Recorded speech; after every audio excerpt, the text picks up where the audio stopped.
And here we go. In 5, 4, 3. Call to me, lands far away. Elves have forests to protect. We need to build a wall.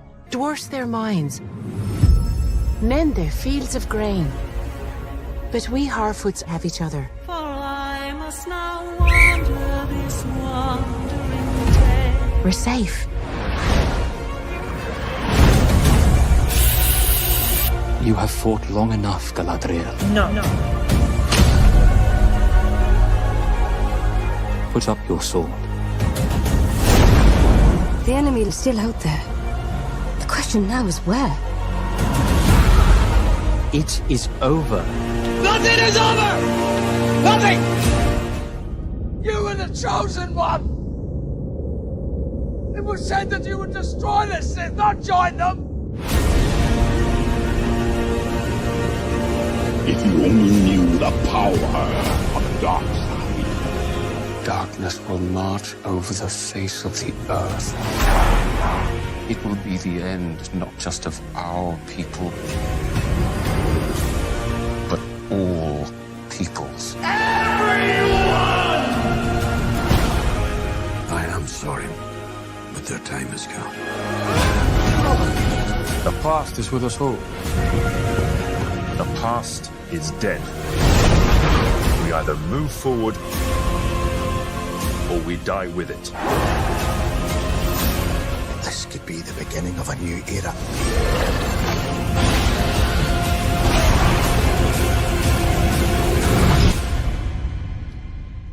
Away I must wander this wandering day.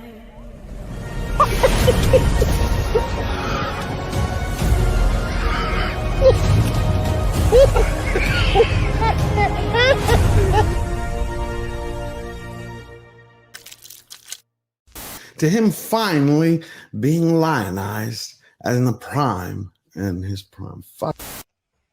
Do it! Shit. Just do it!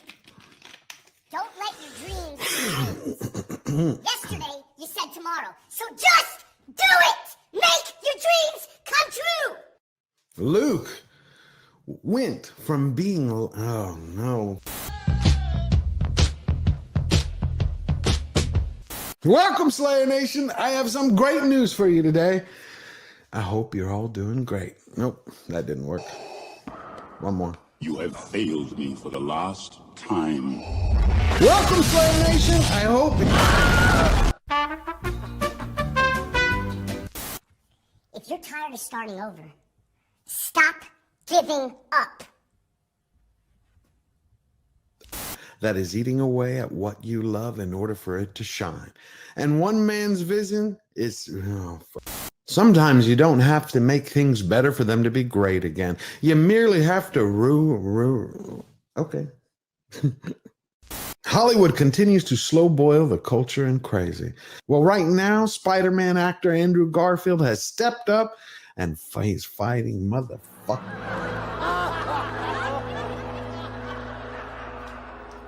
I can't do it. Okay. We'll do it live. Okay. We'll do it live. Fuck it. And unbearded dwarves, but Prime didn't stop there.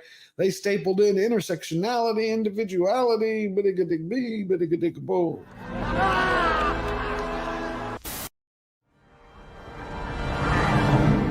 So it begins. At my signal, unleash hell.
and gentlemen, George the Giant Slayer.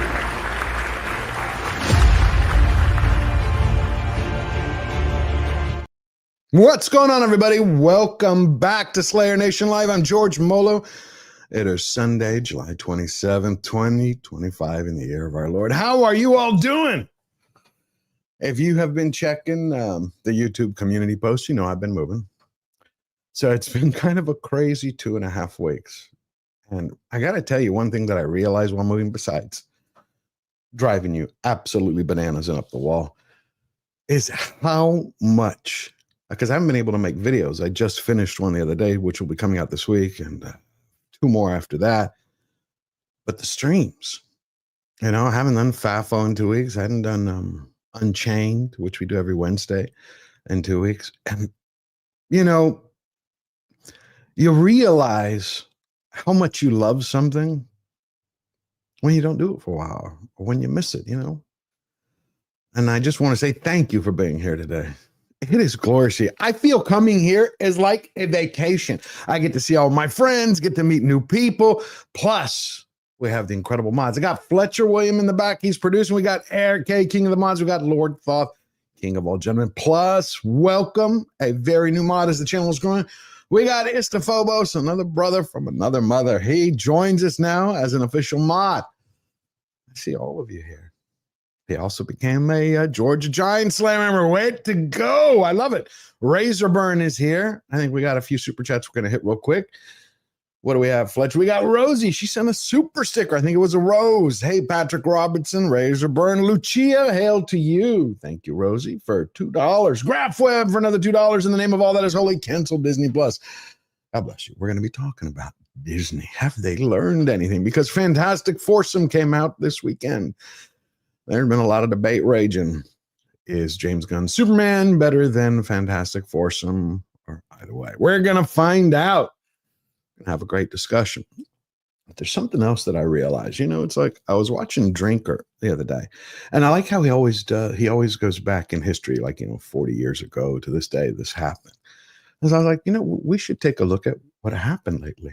Hey, GJJ, she's a member for 6 months. Welcome to the Rebel level. Love it.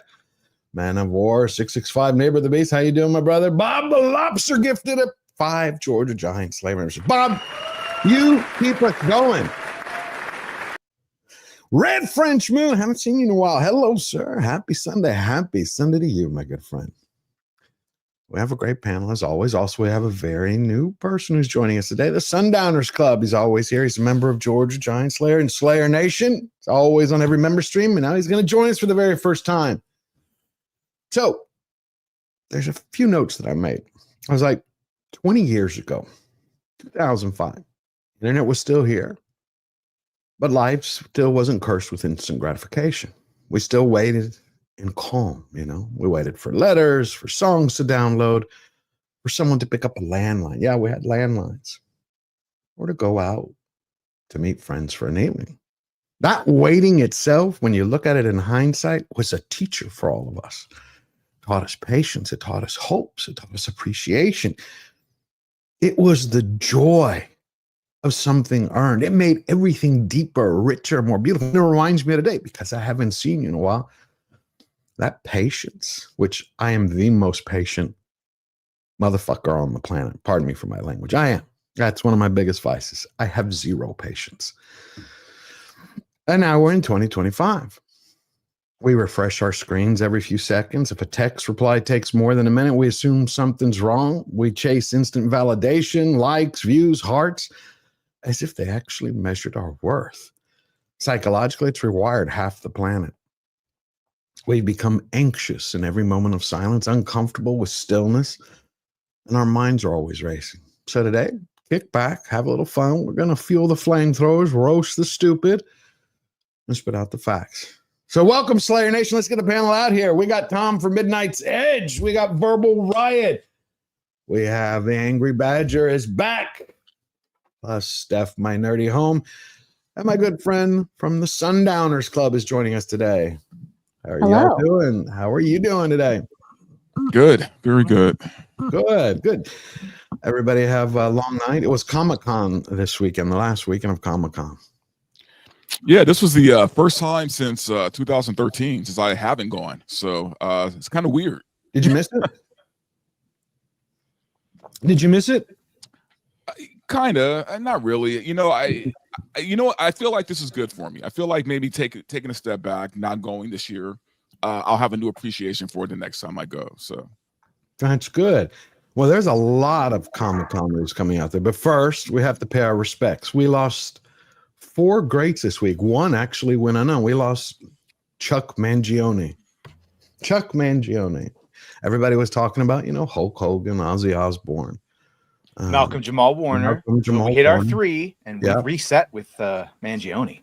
I know, Mangione, but I didn't see a lot of tributes to him. It was kind of sad. That one famous cook lady died too. I can't remember her name. Oh yeah, she unalive Anne Burnell, I think. Yeah. So okay, one more. Yeah. One more. Well, she died a few weeks ago, but it wasn't announced that it was it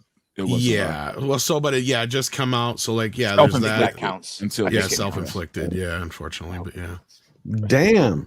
Okay, well, here's a tribute. Yeah, so they're coming fast and furious, unfortunately. They are. Here's a tribute that Verbal had posted. I think this is appropriate. We're going to go through them real quick for Ozzy.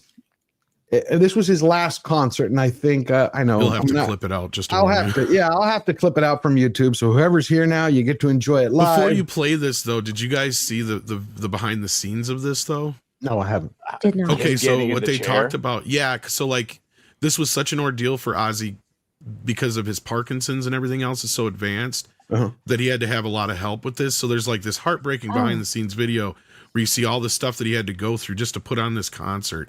He's literally strapped down to the chair. Yeah, he wanted to stand up as well, and he couldn't. He wanted to stand, but he couldn't, unfortunately. Yeah, but I didn't think he would go. Can you imagine? He just gave this performance. It's that's why he just gave the performance, because he knew it was this or never again. This is it. Yeah. Yes, yeah. So blessed that he got to do it. Him talking about how, he knows he's not going to be here, so he kind of wanted to do this, to not go away silently. Good. Like a boss. Mm-hmm. That's how you go out. But I want to play to burn out than to fade away. Again. But this, to me, the song takes on a whole new meaning, obviously, now. Mm-hmm. And I also have a video. It was reportedly the last time he was on camera. It's, I think, only 10, 20 seconds. This was supposedly it. It was shared online. Don't know if it is. Good morning. Is it me? Jabba. Say good morning. Good morning. I'm not so sure. I think that's Yeah, like I said, I don't know. That's what people keep posting, that it's the last one. Plus, we have a few people that also passed. Although I feel like there's a lesson here, man, because I think there were a lot of people who were kind of giving him shit for sitting down the whole time, and they were like, why do it if you're not going to perform? They were saying shit like that, and it kind of gave me flashbacks, man, of Chadwick Boseman, how towards the end, he wasn't looking super healthy, and people were making fun of him and saying he was on crack and all this other stuff without knowing the facts that he was literally dying of cancer. Yeah, but he was hiding it. Everyone knows Ozzy has Parkinson's. That's just fucking that's just ignorance. Well, but it gave me flashbacks to that, where it's like, why are you talking shit about this guy when you don't know really what's happening behind the scenes? And we knew we had Parkinson's, but I guess for me, I didn't know how advanced it was. I knew we had it, but it was just it gave me just flashbacks to that, where it's like, guys, don't talk shit if you don't, if you don't know, if you don't understand what's happening. He quit taking the pills, the pain pills, so that he could actually sing at that last concert. So he was off a lot of his painkillers or pain meds to do that. So he was in a lot of pain. Well, that kind of segues into Hulk Hogan and how instantly a bunch of people wanted to come out and cancel him right after his. It's a little different, man. Let's not compare. It is, but it's the same. No, but it's the same difference. It's the same difference in the sense that it's the same. It's the same because they can't let let the family have a moment before. Ozzy did a bunch of horrible shit too, and people forget. Yeah, that already jumped on his case. We need to talk about people's bad past, especially whatever, dude. People say dumb shit. Bunch of black wrestlers talking about Hogan. I I don't think you should talk ill of the dead at all, right? Like as much look, and I know I joke about this, but as much as I hate Fauci, I'm not going to celebrate his death, right? I mean, I joke that I will, but I won't, because look, I was always taught, just don't say anything, man. Like, if you have nothing to say, don't say anything. I know. Like the person, kind of respect the dead in a way, right? So I'm about that, but I don't want to compare Hogan's situation to Ozzy's. It's really different. I disagree, because it's all about tearing down the dead when they're gone, It's regardless. no different than talking about Kobe, all the jokes about that when he died, bringing up instances like. But nobody was talking shit about Ozzy when he died. They're talking about when he was performing, or about. Oh no, I've seen shit after Verbal. I have totally seen a bunch of shit after. In fact, like I said last night, you had the Christian groups going after him and everything. It did happen. Yeah, it did happen. Okay, I'm going to disagree. I'm going to disagree with Hogan stuff. I'm going to disagree with you, Verbal. Go ahead. I'm going to disagree with you, Verbal. For one of the few times we disagree, and my mother's going to hate me for this because I raised you better than that.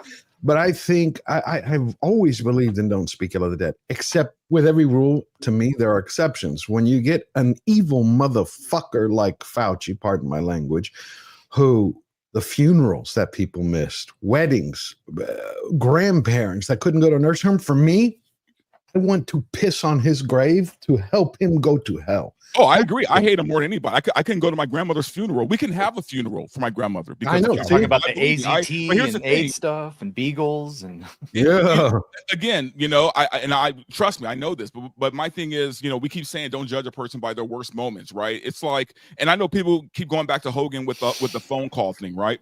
Right. Hogan's had a pretty messed up past besides the phone call, right? He screwed over a lot of people in the wrestling business, fucked over their careers, fucked up their lives. He did a lot of bad shit beyond the racist phone call. So, but we're not supposed to look at their bad moments, right? We're supposed to look at their It's not even about that, Verbal, and I understand where you're coming from, but here's where I say it's the same difference, because it's not about them anymore. Like I said last night on Yellow Flash's show, they're dead. They can't hear you say this shit. You talking smack about these people on X or wherever you're doing it, it's not hurting them. It's hurting the people that are still there. Yeah, and that's the thing. It's hurting the people that are so it doesn't matter what this individual did. It doesn't matter, because at the end of the day, the people that are hurting are his family, and the only people that you're hurting are his family by going out there and saying this shit. Dude, I agree.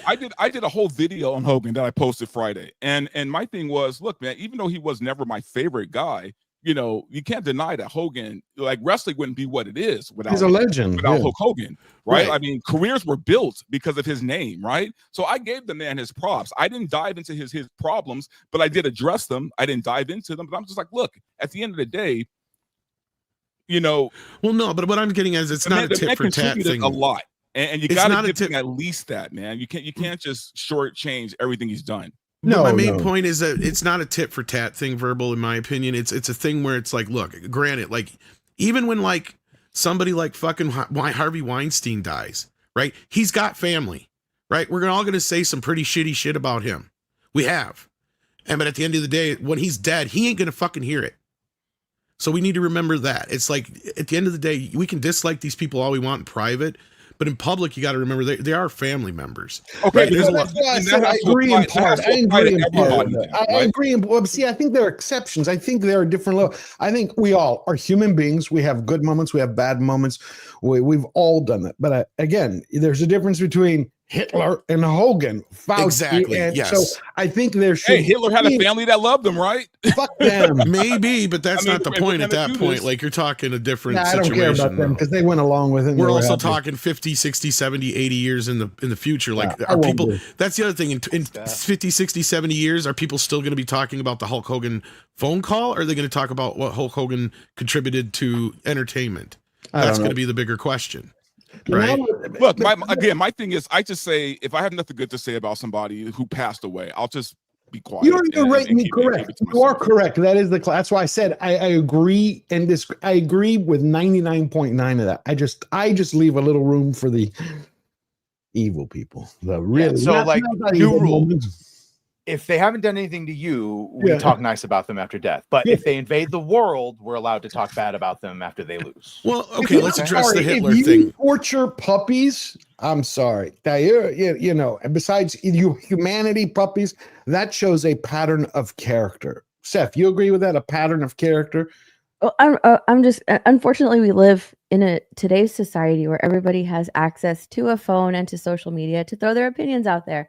And naturally, there's going to be opinions that people don't agree with and people don't like. And, you know, even though someone is dead, yes, absolutely. I think Tom is right in his opinion that it doesn't really affect the person who has passed away. It affects the people that are still living and who respect the legacy of, you know, Ozzy Osbourne or Hulk Hogan, right? Those are the people that it would mostly affect in anger. And the people that are, you know, celebrating it know that they're going to get a certain type of reaction out of the people that are celebrating their legacy, as opposed to celebrating, you know, the fact that he said the N-word one time. Now, I think that like it can vary. For instance, Harvey Weinstein, I don't care that monster had a family. He did terrible things when he was alive, and in death, he should still be judged by those terrible things that he did when he was alive. So I think that like it's all about, I guess, with famous people, you know, legacy, right? Even though Harvey Weinstein.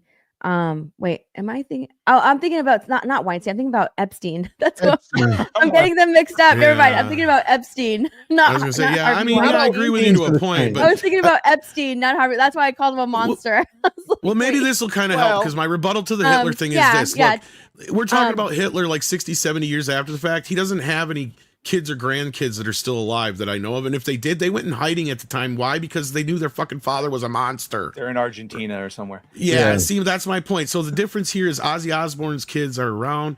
I mean, you at the end of the day, you saying shit isn't hurting Ozzy. It's just hurting his family, right? And Ozzy, like you said, it's nowhere near Hitler. Even Hulk, even the stupid shit he said, it's nowhere near Hitler. They're going to do the same shit to Mel Gibson when he dies, right? It's just a pattern, and it's not just white men; it's black men too. Because you brought up Kobe, we all know what we're going to say about Bill Cosby when he dies, which is sad. We're saying it now. We're saying it now, right? Like it's unfortunate, but it's one of those things. It's just you got to. It's how do you want to present yourself and your opinion about these individuals, and that reflects on from the new Naked Gun movie where they go to drink some wine, and it's like from the Bill Cosby vintage. Here's somebody I don't think anybody has anything negative to say about. Malcolm Jamal Warner. Yeah. Speaking of Cosby, there's a segue. Yeah, I don't think anybody has anything negative to say. He was a good dude. I mean, just that show Jeremiah with either way, it was Luke Perry and him. It's like a post-apocalyptic. He's a really good actor. Like the thing about Malcolm is I heard genuinely good things about him behind the scenes all the time, right? Like, I mean, he kept his family life very private so that his family didn't have to deal with any of the, you know, nonsensicalness. And a lot of people are like, oh, what has he done in life? No, he's a pretty steady actor. He's been a working actor since the 80s. Exactly. Yeah. So I mean, he you know, he didn't act like he needed or deserved anything for his years on the Cosby Show, but he did his job and stop swimming in the ocean. That's why we have unfortunately pools, rip tides and currents and I know. It's so scary. It's crazy. Why we have pools. It is. Fletcher, bring up. I think we have a few super chats that have people who have passed that a few people wanted to share. Mark Daly for $5. Canceling Disney Plus isn't enough. Boycott all things Disney. If Disney won't support America, America shouldn't support Disney. 100% agree. They got to change their tune, but are they? This is going to be one of the questions we asked today. Torgo the White for $2. Don't forget the saddest death, Julian Lafayette. I didn't know. When he left Hollywood? Didn't know that. Thank you for that, Torgo. Love Slayer Nation. Thank you. Ray the Source, member for 3 months. George Cummins from Golden Earring also died. George Cummins. Must have been one of the members, yeah. Golden Earring. Yeah. Hold on. Let me see. Radar Love and Twilight Zone yeah. Wow. Well, thank you for that. Damn, I didn't realize that, Rhedosaurus. I appreciate that. And then we got Skull Eater 2016, one of my favorite people, for $20. Maybe it's not too late to learn how to love and forget how to hate. Ozzy, you're right. I agree with that. The only issue I will say to wrap this up so we can move on is that I've seen it a couple of times in my life where really what I would call an evil person, as soon as they died, it's like everybody forgot that they got, for lack of a better word, whitewashed. Their sins were just like all of a sudden they became a saint. I'm like, who the hell are you talking to? It's like a day after the funeral, everybody's like, did you see that man? He was a saint. I'm like, we talking about the same person? I mean, I had families like, George, shut up. I'm like, this person wasn't evil. They're like, no, he's dead. Anyway, I don't like that, but I agree with what you're saying, Skull Eater. We need a little bit more love, more hope in this world. Absolutely. And then we got John Kokoza. How you doing, my friend? For $2. Hail, George and panel. Survive Comic-Con. I can't wait to hear how it went. Always takes a couple days for the Comic-Con crud to catch up to you. I was going to say, you must have got lucky and didn't get the crud, but yeah. Yeah, it usually happens around day 2 of being back. Yeah. That's tired. I don't know. I got a lot of clips from Comic-Con, which actually look like a lot of fun. I want to go next year. I've been to a lot of cons. I've never been to San Diego Comic-Con. Yeah, neither Be am prepared I. to pay a lot for hotel rooms. Yes. Dante, I'm assuming you'd want me financially. I was just like, I'm just going to come stay with you. I'm staying with you, Dante. I don't know if I've never been, but like I don't know if I could handle that big of a con. It looks very overwhelming. We should all go. Your best bet is to do an Airbnb about 30 minutes out from the why 30 minutes out? Fitness center. Why not right next to it?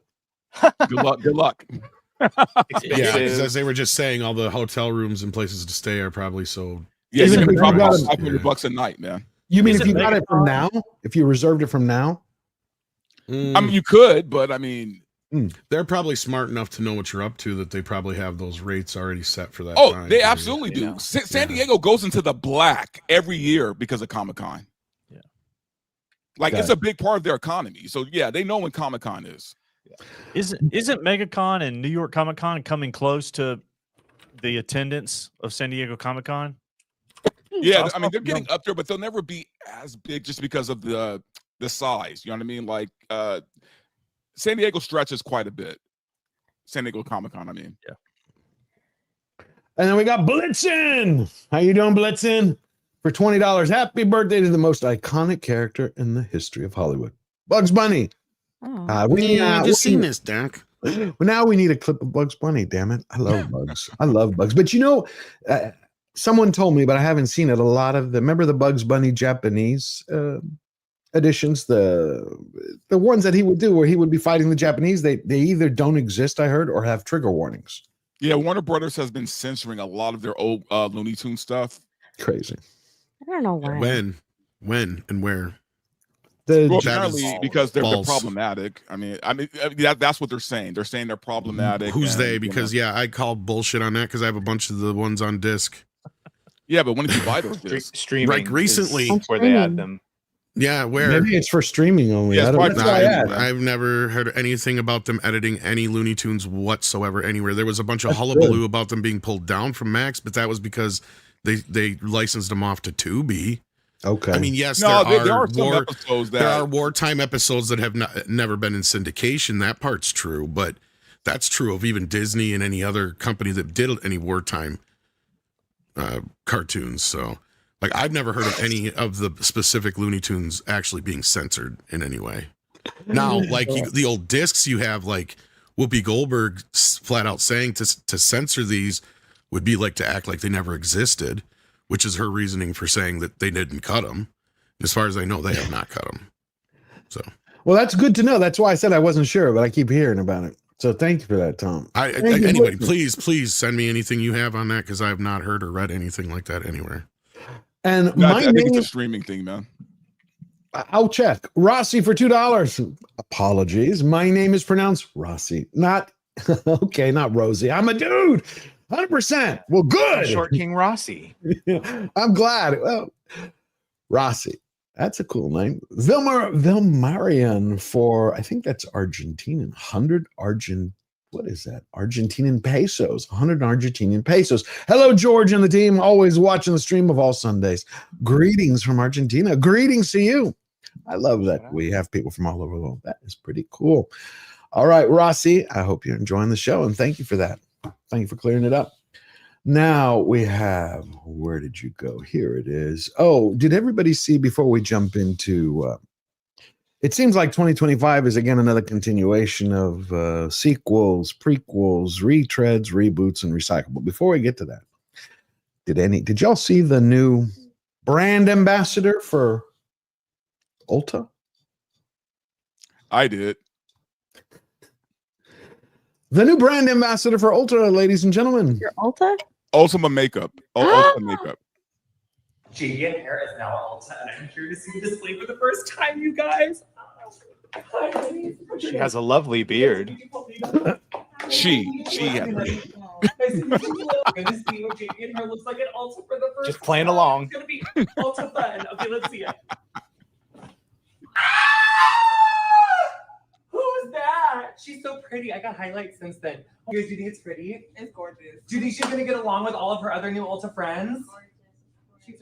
She does, right? JV and hair is now at Ulta Beauty. Bring back Dylan Mulvaney, please. Yes, I agree with you, Jill. It's like some people refuse Steph, to I learn. have to ask you. So they don't learn. They don't learn. Bud Light did it not teach them the first anything? question is, how big is Ulta as a cosmetic amongst women? Like, do you guys actually go and buy that particular makeup? So Ulta Cosmetics is a cosmetic store that carries various brands of cosmetics inside, along with their own brand. So it's a store that carries all the makeup brands that you could ever like want and go look for, from high end to drugstore, to mid-level cosmetics. It has all kinds of cosmetics in there. So it doesn't look like he is a brand ambassador for Ulta the store. It's the JVN hair products. Like, he has a line of products that are featured in Ulta. That's what it is. Because I thought, I was like, oh, he's gonna be because there are some like brand ambassadors for Ulta that promote like everything in Ulta, and they get packages from Ulta, things like that. And that includes men, because men are a part of like the makeup industry. Oh yeah, like if you go over, I still watch the side of YouTube of beauty influencers, as well as like beauty influencers on TikTok. Men are in there. Like, they're feminine men, but they are men, and they've always been there. They've been in that space for years and years and years. But yeah, that's what it looks like. It looks like he has a brand of hair products under JVN hair. So, and now those products are going to be carried in Ulta. But that's so it's like a Sephora. It's still kind very of thing, unsettling to look at. So it's like a Sephora or one of those. It's exactly like a Sephora, yeah. Except for, I think like Sephora doesn't carry drugstore cosmetics, whereas Ulta does. And you can get even more like nail products and hair products over in Ulta as well. So it's a huge store to have. Like, it's a huge thing to have your brand featured in an Ulta store, where just regular people don't have to go to a website. They can go in store and just stumble upon it. So like it's a huge deal for him to have it there. That's why he's so excited. Well, Steph, let me ask you something. Will that not impact Ulta when they see that?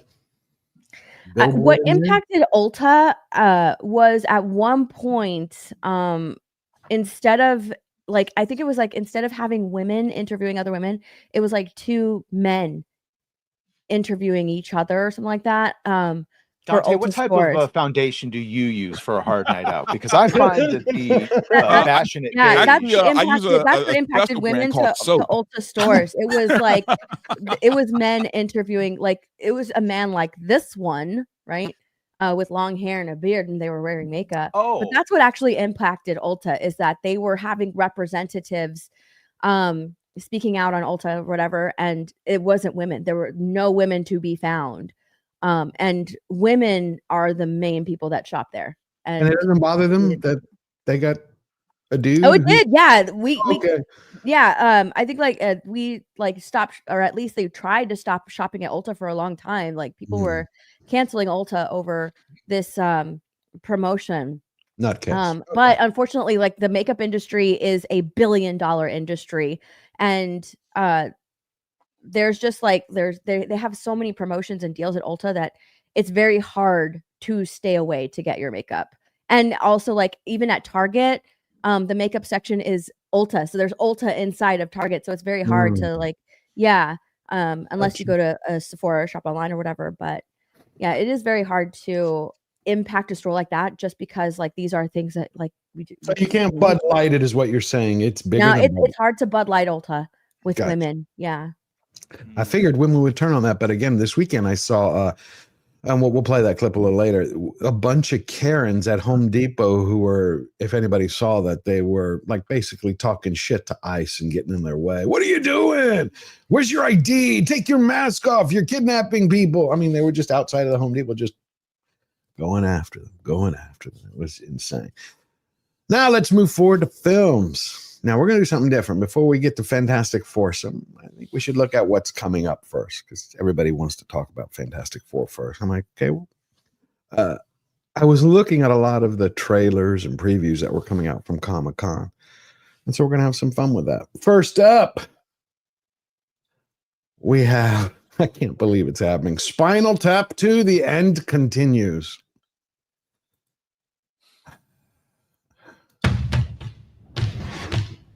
Hi, I'm Marty DeBerge. 40 years ago, I was honored to direct a film called This is Spinal Tap. The numbers all go to 11. One louder. Why don't you just make 10 louder and make 10 be the top number and make that a little louder? These go to 11. I'd like to sink her with my pink torpedo. Pink torpedo. That's Literature. Yeah. Really? A lot has happened since the last time I saw you. Presto. Have you been playing music at all? I play music at a pub. This is. You think these things are needed? It's like, come on. Spinal Tap 2 is going to rock my asshole. Yeah, look, man, I'm all in. I'm all in. This is what I've been waiting for. I hope it's as good as the trailer. For my asshole to be rocked and rolled.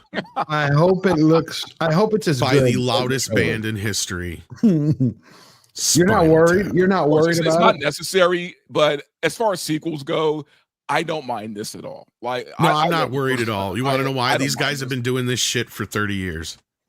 Okay. And you know what? One thing, meathead, but one thing that Rob Reiner has been able to do is keep his fucking politics out of his movies, because that motherfucker has been political forever. Like, even when he was on the show All in the Family, that was him. Yeah, right? Like, he was pretty much playing himself. Absolutely, that was him. Yeah. And the fact that he's been able to make movies and never insert that shit into them he even made the movie The American President and kept his personal bullshit out of it. Oh, with Kevin Kline? Yeah. No, not with Kevin Kline, with Michael Douglas. But the whole point of that is but yeah. gun control. So a little bit in there, but that's probably the closest you got. But otherwise, look at Spinal Tap. I mean, I've seen all the ads he's been doing for it. At no point have I felt any like anti-Trump shit in there or any anti-MAGA shit. Nothing have I felt it. And I've seen a ton of shit in this already. I've seen this trailer. I've seen another clip that's a full clip from the scene. Well, because for all his shit, man, he still wants to make money. Exactly. And these guys have been doing this for years. They did Best in Show. They did A Mighty Wind.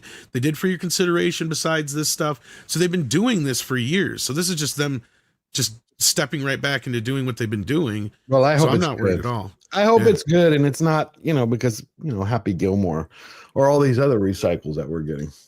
I hope not. The site of Spinal Tap's reunion concert. Why New Orleans? There was a cancellation. Who was supposed to be there? An evening with Stormy Daniels. Oh. Obviously, there'll be the regular merch. Yes. And Hope has had a rather brilliant idea. Tap water. It says artisan. It's just tap water. It's tap water. We're still short a drummer. What happened to him? He sneezed himself into oblivion. Is that medically possible? So you think he might fill the bill? I don't want to die. We've only lost 11 or 12. 11 drummers. The thing that you guys had as kids, is that still there? I'm in a band that constantly is breaking apart and coming back together. But the more we retreat into the music, the nicer things become. Not to be profound or anything, and it would be a first time for me. Stonehenge is a magic place where the moon doth rise with a dragon's face. Stonehenge, we have Spinal Tap. We'll go back in time to that mystic land.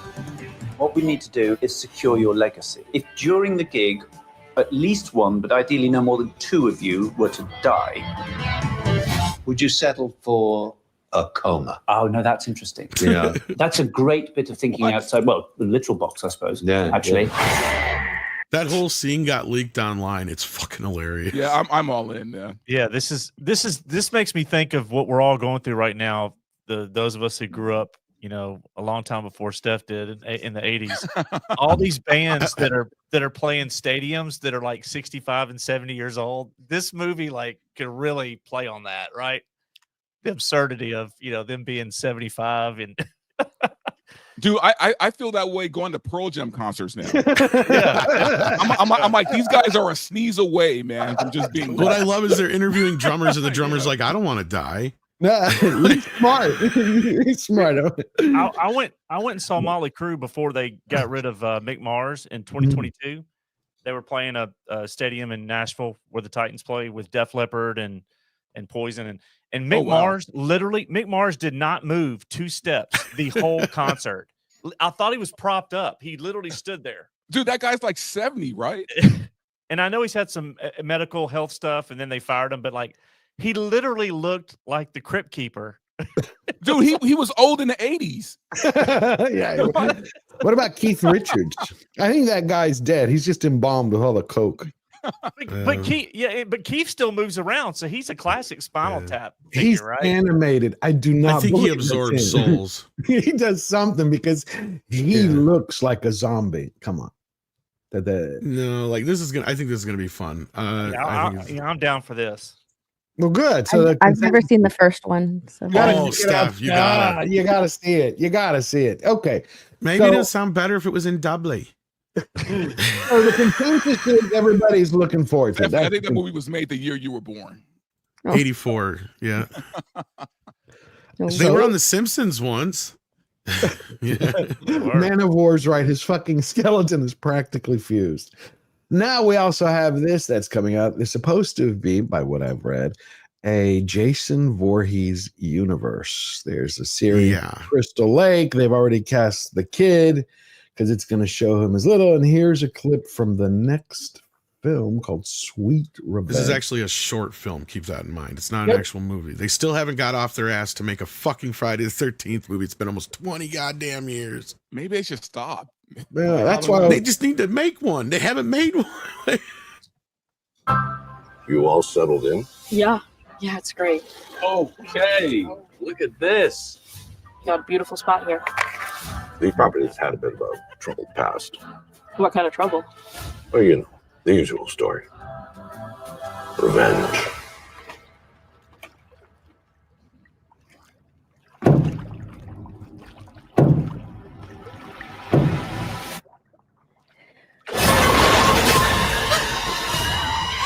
What happened?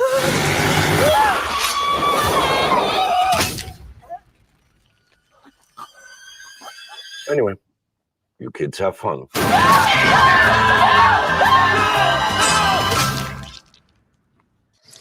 Yeah, just short film. I 47 seconds. I think we saw it all. Do we need it? That's the question. Do we need it? No, I'd we go see don't, that man. if it was a Look, movie, man. No one's a bigger fan of 80 slashers than me. I love them all, man. I treasure these movies. I think we're done. I just don't think we need any more. I think we're good. I disagree. I wholeheartedly disagree. I'd go see that movie in a heartbeat if that was the movie. Because that looks like old classic Jason. I want some. But you've already seen it. You've already seen it at its best. I'll take 10 more fucking Jason movies. I don't give a shit. You're gonna love AI. I'll take them. I'll take Dude, them all day long. we peaked Give at me Friday 10 the 13th Jason Part 7, movies. dude, where he fought Jean Grey. Like it doesn't get more I'm not going to disagree with you, that was Verbal. that was the closest to a superhero film that we Verbal? had at the time, dude. If we had not gone farther than that, we would have never got Jason Goes to Hell. We would have never got Jason X. Those are masterpieces. Jason I don't care. X is a masterpiece. Are you Fuck fucking you. nuts? Yes, it's amazing. What are you talking about? It's one of the dude? most Freddy amazingly versus bad Jason's movies ever goated. made. Oh, and then you got bad. Freddy versus Jason, which is like Now, Oscar that was level. a classic. That was I'm a classic. Freddy fan myself. I'm more of a Freddy fan too. Like, yeah, the remake of Friday the 13th sucked, and the reason was because it was modern, and you have 3 different movies crammed into one. If this was just a flat out Friday the 13th movie, we're getting back to the basics, I think the fans would be all for it. So And you know, I just watched that Final Destination the other night. It is last night. It was actually pretty fun. Why? Yeah. Because it wasn't trying to be anything other than a Final Destination movie. Just, I haven't seen it. Yeah. I like it. Then what do y'all think of this? Peacock's Friday the 13th prequel series. Crystal Lake has it's a TV series where we get he's going to be Jason, where he's, what does it say here? Get down, you stupid thing. He is a special needs kid. Oh, come on, man. Supposed well, to he be. was. He always was. Well, But- yeah, I was gonna say, wasn't he always like a special needs kid? Okay, so But they're prosthetics. I don't know. I've never. That's what I thought. I've never actually watched a. He looks like the dude from the Jason Goonies. movie. Hey, you guys. But Pretty much, yes. Okay. Yes, he's basically like a mongoloid. we can't say that word, Tom. You're not supposed to, but that's what they called him in the movie. I don't know what else to call him because he couldn't speak and he had a deformed head. No, Okay, no, and and he couldn't I swim. get He was that, not a but very I good just- swimmer. He's a That's what his mom hydrocephalic, said. and I'll thank you And not they're to supposed judge. to be watching him. But the thing No. is, we don't want to humanize Jason too much, man. Right. You know what I mean? That's my problem. Well, that's the thing is by the time we get to the hockey mask Jason, he's no longer basically human Well, anymore. But it's called the okay, Boba Fett effect. We don't need to see the backstory. Yes, thank you. Good point. we It's already simple know the like you. backstory. The backstory is the first movie. That's what people Right. forget. Right. Okay, Yeah, but so it's what a very this small is? backstory, though. Okay, so you guys got to understand what this. I've been following this for a while. I actually have read the 2 scripts that never got made from Brian Fuller because this has the same history as Star Trek Discovery does. Brian Fuller was the guy who started the show. He's the guy who made Hannibal. You know that series. Yeah. When he was going to do Star Trek Discovery, they did the same thing to him. They kicked his ass off the show because it was AKA costing too much and brought in a guy who made it cost 12 times as much, but that's neither here nor there. They told him the same thing here. They're like, why is this costing so much? We thought a Jason series would be cheap. He's like, well, you got to build shit. You got to make the sets for the show and all. They built an entire Crystal Lake set that they're not using. So they started production on this show, spent all their money already, and then they started from scratch again. Now, the original scripts were brilliant. What Brian was doing was he was filling in the gaps between everything. So the first episode starts the night Jason drowned. And it's literally starts, and this is, I don't know if what they're going to do anymore, but originally you got the search between the cops and his mother, and she does not want to quit, and the cops want to shut down for the night. So each season or episode was supposed to be stuff in between each one of the movies. It wasn't undoing the movies. It wasn't overwriting the movies. We were going to get Jason at some point. It was just going to be stuff that was in between the movies.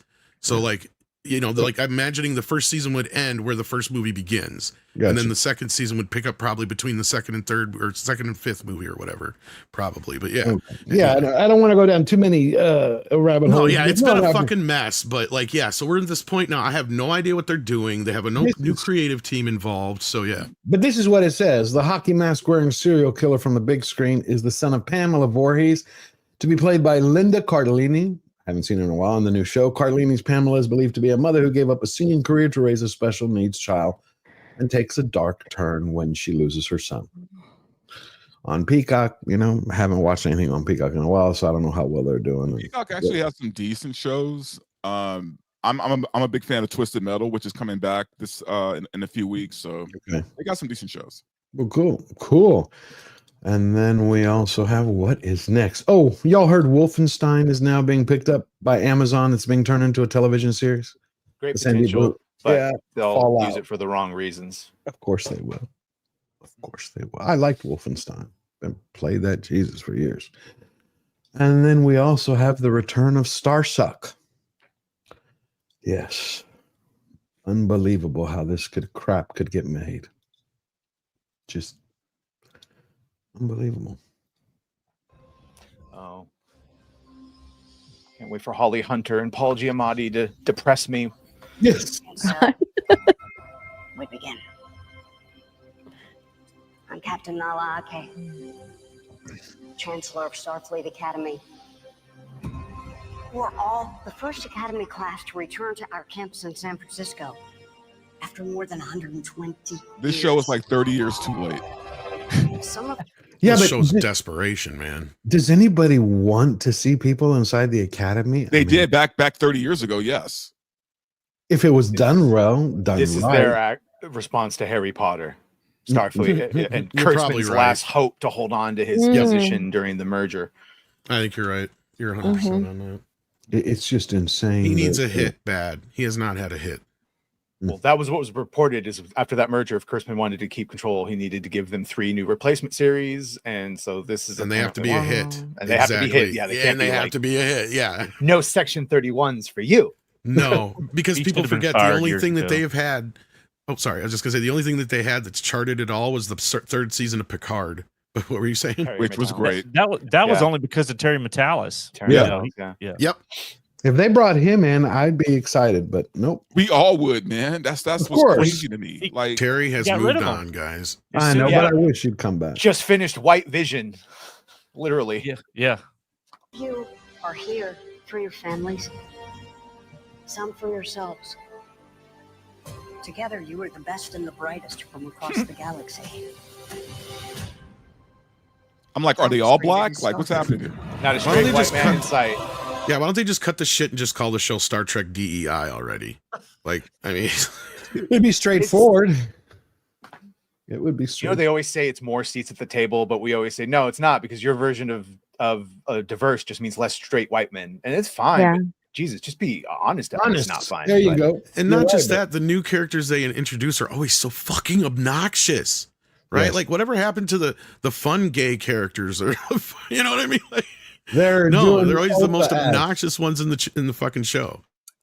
You know Those what's really weird, and maybe because I haven't really watched any of these new shows, but it almost feels like the black characters in these shows are very aware that they're black, which is weird for a Star Trek show, What do you mean right? You're right, aware? Verbal, and it's the same thing with the gay Like, people. it's weird That's for my a Star point. Trek Yes. property for them to acknowledge race because they never Real did quick. before. Like The Geordie whole point- LaForge was just a great character. That's it. Correct. Yeah, he didn't say. I don't think they Like, ever we brought didn't- his race up once. You're 100% correct, to be because honest we had with you. moved beyond all that. That was Yeah. the whole point. Is that That was the Earth point. had Starfleet and the Federation memberships had moved beyond racism and prejudice and sexism, and what you saw is other races that you were introduced have those issues. So when you have a fucking trans trill lecture to a gay man who's married to a black man about pronouns in the 23rd century, it breaks what Robert likes to call verisimilitude. Yes. Yeah. And it's because it's propaganda. And Kurtzman Yes. has said it. I use it just like Russell T. Davies. I use it to push these stories, which that had already been solved. But if it's already solved, they can't keep running their grift. So they. Yeah. And that's all exactly what Angry it is. Here we Badger are. had to do to finish that was say, next time on Star Trek DEI. And then you just explain the next episode. Strange New Worlds. They're going to sing now and be puppets. We got that coming up. We got that coming up. Let's finish this. You will learn the skills that shaped our greatest officers. Your greatest officer cheated. Like them, we'll ask you to give more of yourselves Oh, Robert. than you knew you had. To dream without limitations. Whatever challenges came before today. But this is 100 years later, right? This is 100 years later, supposedly. Wait, I after thought- what? After I thought this was during Discovery time. It's I thought in- this was 100 years after. Because Their isn't Tilly one of the timeline. teachers on here? That's what I'm asking. I've read it's Yeah. supposed to be 100 years later after Discovery, but they're still checking. You can see. Yeah, I'm not sure because I thought Like, Tilly was in there. I could be wrong. After they jump to the future timeline and reconstitute Starfleet? Or Yeah, that's the other question. Yeah, Yeah. who fucking knows They've at got this like 3 point? timelines. Don't know. Who knows at this point? Led you to this moment. That's a good question. Wait a minute. Did that say the fate of Benjamin Sisko? I think pop he's out a of the character in wormhole? this too. Yeah. Emissary of the prophets. The fate of. Oh my god. Okay.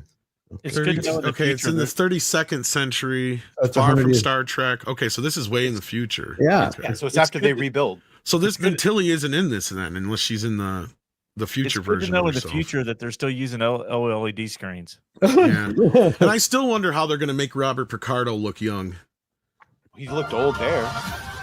I don't think they're going to. How they gonna?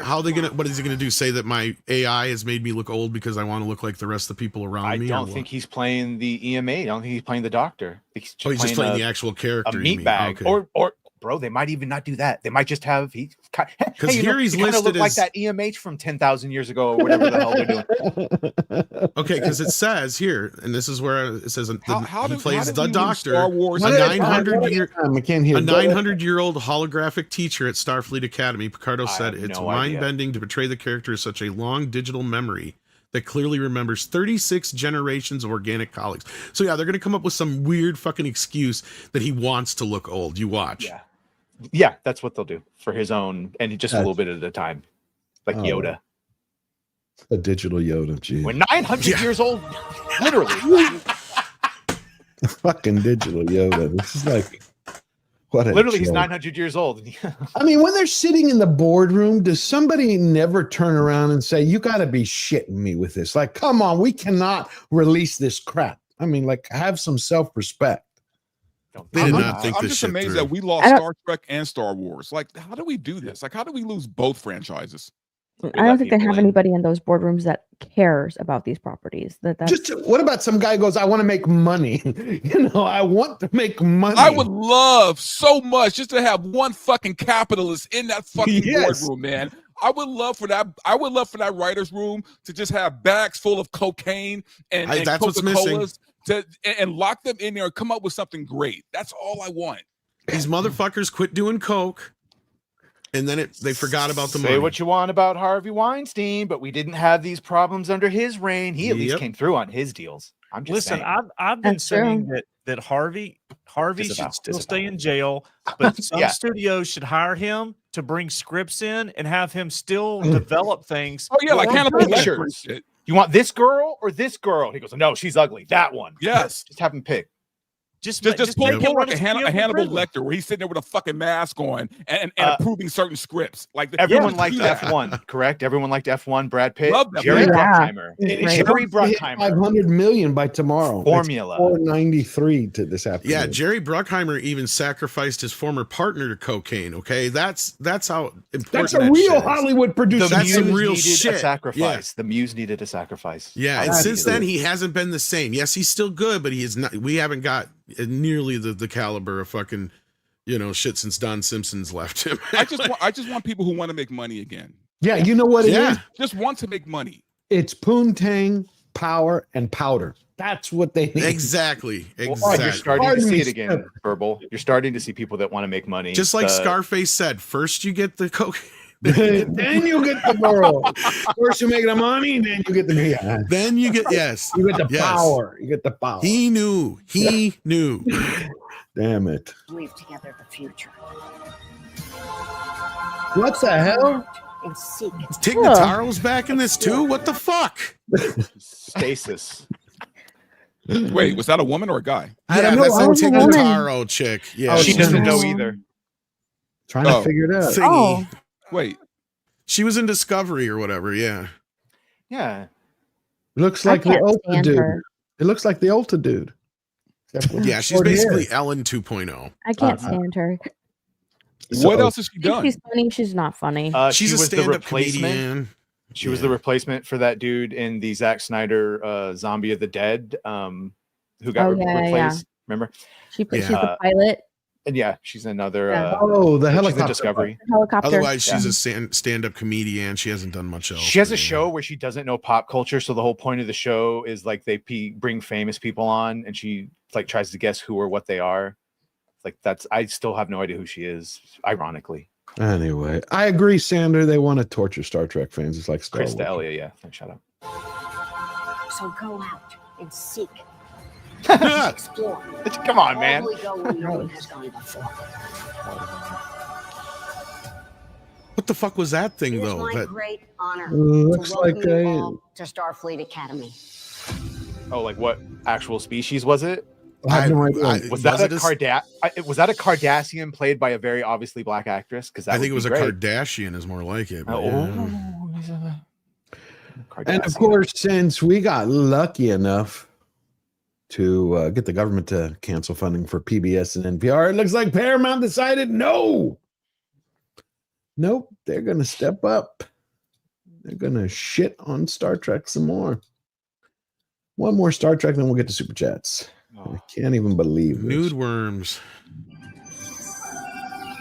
Gene Roddenberry is rolling in his grave. Jim Hadar. Okay. What? I saw this.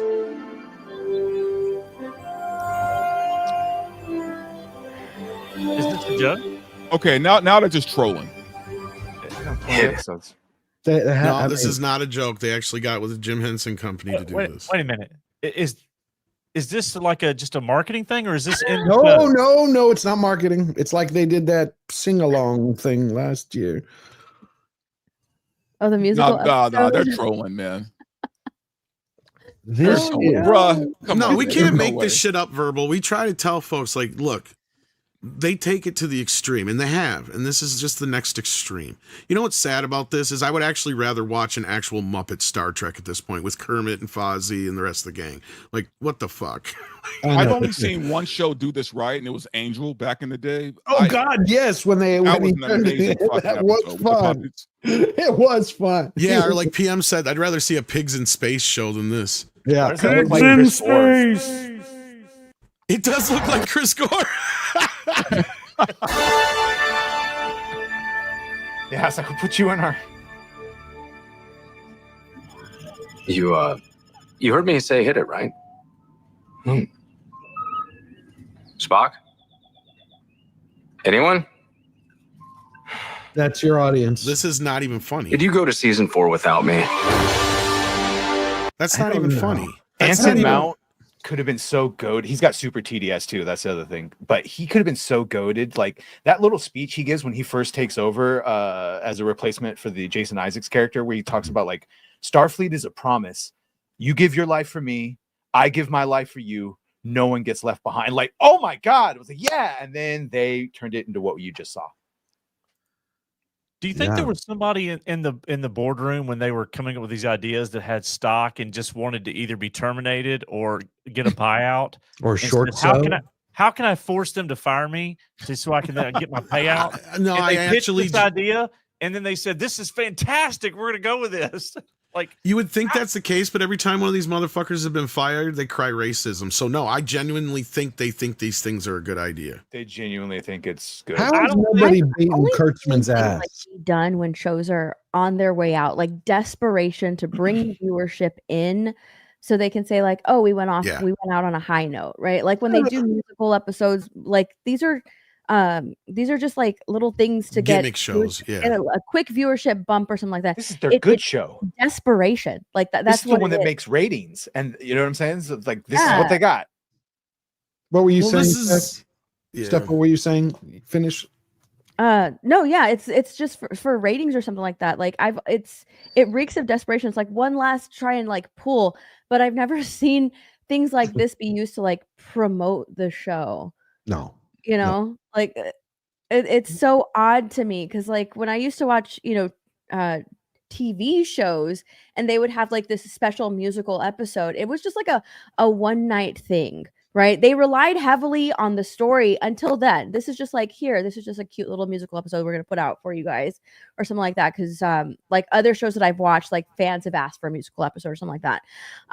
But it's never like the main focus of it. It's never like we're going to promote the whole season with this musical episode to bring people in. It's the show that brings people in, that they fall in love with the actual show. It's not this one little thing that's used to promote the entirety of the entire season. You're right. It's usually like a gimmick because they're like like a one-time gimmick, but the gimmick is being used to promote the show. It's so but even then they did it. To me. It was a lot more smart when they did, because I mean I remember the Buffy episode, the musical, and it was great because it has something to do with the story, right? It has something to do with the season. Now they're just throwing shit out there. Yeah. What do you think they spent more on at Paramount? These Star Trek shows or Taylor Sheridan's shows? Oh, Taylor Sheridan's by far, but the things are getting so bad that he's getting his budgets cut. Like, and this is the thing that it's sad for us as fans, but we've been trying to let people know is the reason they let Kurtzman do what he's done for this long is they've treated it like Kurtzman's been doing them a favor, because Star Trek wasn't in the greatest place to begin with. And then when he took over for them, they just keep seeing it as, oh, it's just a franchise that's falling off. So what can we do to spice it up? What can we do to bring in the younger kids, right? In the gimmick factor of what like Steph was just talking about, this was like when Glee took off. And a lot of shows decided, oh, well, let's do something like Glee. You know, it's like, that's the typical thing that a show will do when it's on its last legs. And that's what they're treating it like. And that's the problem. It's like, no, you guys had a great legacy show here. You had a legacy franchise that you allowed J.J. Abrams to fuck up, and then you let Kurtzman kill, right? Like, it was bad enough that you let J.J. come in and beat the piss out of it. But then instead you have Kurtzman, who you thought you were bringing it in to resuscitate. Oh, no, he literally just snuffed it out. He just finished the job with a fucking pillow slowly, right? Like, that's really where we're at this point. And until they wake up and realize that, which I think they kind of are, and I think that's why I've been hearing the same kind of thing that Angry Badger said before. Like, you know, he's on this point where it's like, you got this many shows left. If you don't fucking make something work, we're going to move on, because this is still a viable franchise. Because the classic stuff does sell. It doesn't sell to the extent that it used to because of the damage that's been done, but the classic, you know, like TNG and TOS stuff does still sell pretty well. I don't know how Muppets is going to bring in a younger audience. It's not. Like, it's not. They think it is, but it's not. They're gonna have Muppets having sex in space next. I mean, come on. Sure hope so. Anyway, Fletcher, let's bring up the super chat. We already had Muppets in space, wasn't it called Farscape? Farscape, yeah. I'm just talking about this is crazy. Skull Eater 2016. Member for 17 months. That was Ozzy's lyrics from Crazy Train. Now thank you for that. Skull Eater. Mr. Burger for $5. Slayer. It would be an honor if you would be on my trivia show and do a short cameo on my animated sitcom. What do you say, George? Well, yeah, we can do it. Love Mr. Burger. If you haven't checked out Mr. Burger channel, please go check it out and go subscribe. Pretty awesome. Rossi for $5. I'll allow mispronunciation and gender swap because of the Photoshop Ahsoka pic of me. Much love to you, panel, and especially the Angry Badger. Shout out, bro. Beautiful. Blitzen for another $10. Bugs and Daffy introduced the world to pronoun troubles. I miss Bugs and Daffy. Did you ever find Bugs Bunny attractive when he would dress up like a girl bunny? No. We just had another death, by the way. Sadly, Tom Lehrer died. A satirical musician. You probably have heard his music and didn't realize it, but he was a staple on Dr. Demento's show. Oh, 97. okay. So he lived a long life. So. Damn, we're like losing him. It's like I called him. What was it? 2 weeks ago, I was talking to Man of War, and I'm like, I'm tired of this timeline. We're losing all the greats that I grew up with. They're like fucking one after the other. Thank you, Mr. Burger. We will set it up. Next, we have Fletcher. Who do we have next? Oh, Mr. Burger for another $5. I extend the invite to the entire panel. Come on over and be part of the #1 live action trivia show on YouTube every Tuesday night. I can't do it Tuesday night at 7 because I have FAFO. I missed the last 2 weeks because I was moving, but we'll have to find another night. Thank you for that, Mr. Burger. Mexican Iron Man, I miss you, brother. Member for 18 months and our producer who set everything up with me. I nominate Tom Connors as Ulta Wig Ambassador. I nominate from here on forward Mexican Iron Man be known as Sexican Iron Man because he's a Sexican. Cool. He's a sexy Mexican. Sexy man. You can make a bumper sticker out of that. Red French Moon for €2. That Badger person that I don't know is funny. Red Frenchman, you're great. Badger is funny. It's the Angry Beaver. No, it's like I made an effort. I'm like not calling him Angry Beaver. I did it first. It's not your fault. Suave, Rico Suave for £5. F4 was good. Much better than Superman. Well, we will discuss that. Story had structure, scenes were allowed to breathe, hero exposition scenes. F4 will do better here in the UK. You know, I love it. Everybody has opinions. You know, some people like Superman more. Place that is doing better. Some people liked F4 more, and we will talk about that. I'm a little bit. They're both good movies. I mean, one you know, they both have problems, but they're both entertaining. We will discuss that after this. The only thing I will say is I'm a little down because of the fact that Superman is not doing well in international markets. Of course, I keep reading these articles. They're saying, "Oh, that's because it represents America." I'm like, really? And when I read the European news and the people I see, they love what's happening here. I'm not talking about the mainstream media in Europe. I'm talking about people. There's another avenue that I've also discovered. There's just a bunch of people that still liked they thought DC was serious. So they've seen Nolan and Snyder, and all of a sudden they got what we got. And it's like, oh, what happened to the other guy? And so it's being rejected. And I've seen a lot of people overseas, India, even before he made the thing about the Indian kid joke, that was just like, it's not jiving with them. I agree. A lot of people believe that DC is more serious. Walter Tomaszewski for $2. Tom Lehrer, satirist and mathematician, has died at 9/7. Yep. Thank you for that. Thank you. TGV Monster for $5. If they made a Friday the 13th movie with $30 million budget, it would make all the money, especially during Halloween. Yeah, I agree with you there. You don't even have to wait for Halloween. You just wait for Friday the 13th. We usually get at least one a year. It's just that I thought after, he was in space, we pretty much kind of...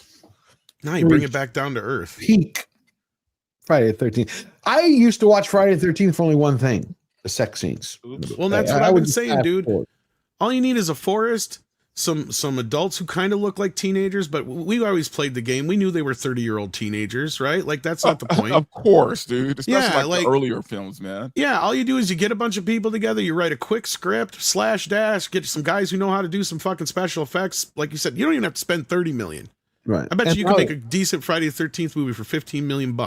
No problem. It's an easy formula, man. The people who have sex die, the virgin stays alive. It's or that drugs. simple. You want to guarantee some box office? Scream. Yeah. You give Kane Hodder $1 million to put his name above the fucking title, so that guarantees all the Jason freaks will show up. Black dude dies first. I'm sorry, I didn't make the rules. We just have to follow it. No, I mean that is such a non-rule. That's how it happened. Bullshit. It's actually, that's the joke. It's not actually, if you watch a bunch of scary movies, they don't always die first. Yeah, I know. Because first of all, most horror movies don't even have black people in them. That's the first thing. That's the other joke. Yeah. Mark Daly for $10. What Paramount is doing to Star Trek can only be described as necrophilia. Gene Roddenberry and Walt Disney are in a contest to see who can spin in their grave faster. Yeah, absolutely. And now, Disney's making that animatronic of Walt. I say, they're literally resurrecting him and making him say shit he never said. Yeah. Walt can't spin in his grave because he's frozen, right? He's frozen, supposedly. Wait, didn't the Simpsons predict that too? That they have the animatronic of Walt? Did they? Probably. Or frozen Walt. Frozen Walt predicts a lot of weird shit. And then Matt Groening had to come out and say he's going to personally end MAGA, so whatever. Istovobos, who's our newest mod. Everybody welcome him. Member for 9 months. If ever there was a time for Tom to melt down, Honestly, Istophobos, I went out, I let Trek go a long time ago. You have to at some point. You just kind of got to let these things go. Darth Maul's lower half. Member for 9 months. There are no female Jem Hadars. Period. Yeah. So that boss lady should not be able to exist because No, they're of course genetically not. engineered. But somebody hasn't watched any shows. It's like I'm finding that more and more. One of my actual peeves about Fantastic Four is that it seems that nobody at Marvel watched One Piece, the Netflix series, based on where they showed Luffy actually with his stretching powers doing it right. But I'm like, that's don't you insane to people watch other people's shows? Like, just the fact that we didn't get one scene where Reed is like slingshotting Ben into Galactus is crazy. I know. We did see Galactus stretch him out into a glow stick for a second. Well, that's Pedro's favorite position. He barely even stretched him, dude. Like Mr. I know, he Fantastic barely should be stretched way him. more elastic than that. Yeah, I Reed know. was way powered here. So was Galactus and me. Okay, I gotta bite my tongue till we get to the I'm gonna news. be quiet. It's the Phobos for $5. It's been a tough month for children of the 70s. Long life to George, Steph, Verbal Riot, Sundowner, Tom, and Badger. Tom, let Kurtzman have it. I'm still surprised somebody, I don't think you can say that on YouTube. I'll just say this. Go off on him. God bless Kurtzman. I pray to God. Karma's a bitch. Anyway, I'll leave it at that. TGV Monster gifted one George Giant Slayer. Thank you, TGV Monster. Whoever got it, please go thank TGV Monster. He's always great. Jim Alaska, haven't seen you in a while. I hope you're doing great. Jim gave 20 George the Giant Slayer memberships. Way to go. Wow. I'm thinking of doing a meetup, Jim. I was thinking of doing one. I'm just trying to figure out where to do it so we could all get together because I miss all my friends. Thank you for that. Please go thank Jim Alaska. Stand up, man. Stand up guy. All right. Now it's time for Fantastic Four. And what's interesting is because we are, Colbert was fired, not fired, but his show was canceled and it ends in May of 2026. and he's been going off the rails. But it's funny that no one in late night seems to be getting the hint to introduce Fantastic Four and to talk about it this week. You had Alan Cumming was stepping in for Jimmy Kimmel Live. Appropriate. And the way he did it, of course, he wanted to talk about superheroes. And so when I tuned in for a second, I was like, wow, he's going to talk about Fantastic See, he's Four. classic gay. We accepted him just fine for years. Yep. Superhero movies are only pretend, but I happen to believe that there are actual superheroes in real life who walk among us. And these superheroes are called trans people. Of course they are. Oh, for fuck's sake. He goes on and on and on and on and on. Honestly, with him, it used to be, is he gay or European? And it turned out to be both. He's both. I knew he was gay years ago, actually. Yeah. Got a strong gaydar, do you? It was just back in the early. People forgot that back in like the early aughts, late 90s, it didn't fucking matter. There was all kinds of people that were out, and it just was like not a big deal. No, I mean, nobody cared back then. Nobody That's the whole cared. point. Yeah. Nobody cared. They've made it a point because nobody cared, and they want to have that. But that was 24 hours before the premiere. And of course, at the premiere, we also had Mr. Pedro PP Peds. Speaking of gay, bro, decided to show up with someone. I don't know. I don't know if Peds is gay, man. The way he fills up when he's winning, I think he's just a perv. No, that's a good point. He could be, but this one is a little bit different. Dante. No straight man worries that much about his fucking woman's dress. No fucking That's not way. his woman. That's his sister. brother. That's his Who gives a shit? brother. No straight man gives that much of a shit about a dress like He's that. playing a part, man. Look, I know. He's playing the gay guy so he can grab ass. That's what he's Do you think that's what he's doing? Yes. You think these women would let him just grab up on him like all the time if he wasn't playing the part of the gay man? Look, I've been saying I wish I was queer so I could get chicks for years, Verbal. I just can't fake it so I can make it, motherfucker. All right. I don't know how this bastard Tom, can you fake can't it this sell it like good. he does. You can't. Well, sell it. that's what I'm saying. Asshole to be rocked. You're doing a pretty good job. Oh my Me God. or him? You said you wanted your asshole to be. That rocked. was You were by talking Spinal about- Tap and only Oh, Spinal it's Tap. Specific. My Specifically Spinal Tap. I'm not just going to let any old rock band rock my asshole. Pedro's playing a role. For sure. I know. That's right. Pedro, though, I have to say I have reached ultimate Pedro fatigue. So I'm trying to get this out of the way so we can separate Pedro from the film, kind of like burn it out of the system. I can't. But he didn't do himself any favors, or I believe the film. I heard it from two of my cousins, and when I was there, I actually heard it in line from a couple of people, funny enough. Hollywood still has not accepted, or it's the actors, or the studio's not telling them to behave, that people, because of the social media world we live in today, people are online. Steph, I think you agree. It's not like the old days, right? Where an actor would do something, very few people heard about it unless you lived online. Now it trickles out to everyone. So there were people who were talking about, did you see what he did? Did you see what he did to Vanessa Kirby? Did you see what he talked about? Did you see what he talked about in Germany about the trans movement, about this, about that? And it irritates them, and they go, I'm not going to go see it. So here he is. All I would have to say is if I was Vanessa Kirby's husband, I think Dante would agree with that. I would have a I problem. wouldn't be your husband no more. Yeah. Dude, that tweet went nuts, man. Because this is crazy. My favorite image so far. Just our hands. What the fuck is That that? was our very first day As as long as well. you don't have to see my face. Terrible confession to make in front of Gordon. It's some of the best, some of the best men in the world. No, this is So it wrong, didn't dude. count. I'm sorry. It's just something very weird about that. Oh God! Oh, to me, this is a testament to his acting. It's like no different than Cynthia Erivo. You see how batshit she is, and you watch Wicked, you're like, wow, that was a shockingly coherent performance. I was very ready to hate him as Reed, and while he's not my preference, I still would rather have Krasinski. I thought he did a very fine, to good job. Really? Yeah, see, there you go, George. We all have opinions. No, We do. I I agree didn't with disagree Badger on with it, that. but I I thought I would hate it because of him, but he did enough to where I'm like, okay. I didn't like him enough as Reed. I don't hate him as Reed. I don't. I just didn't groove to him. I don't like the facial hair for his read. That throws me. That does. And especially when I found out the reason why, maybe sometimes too much information is bad. But I was reading the article that he basically refuses to shave because he doesn't like the way he looks unshaven. I'm like, dude, you're a fucking actor. You're taking a role. It's not Pedro playing Pedro, but that's what I saw.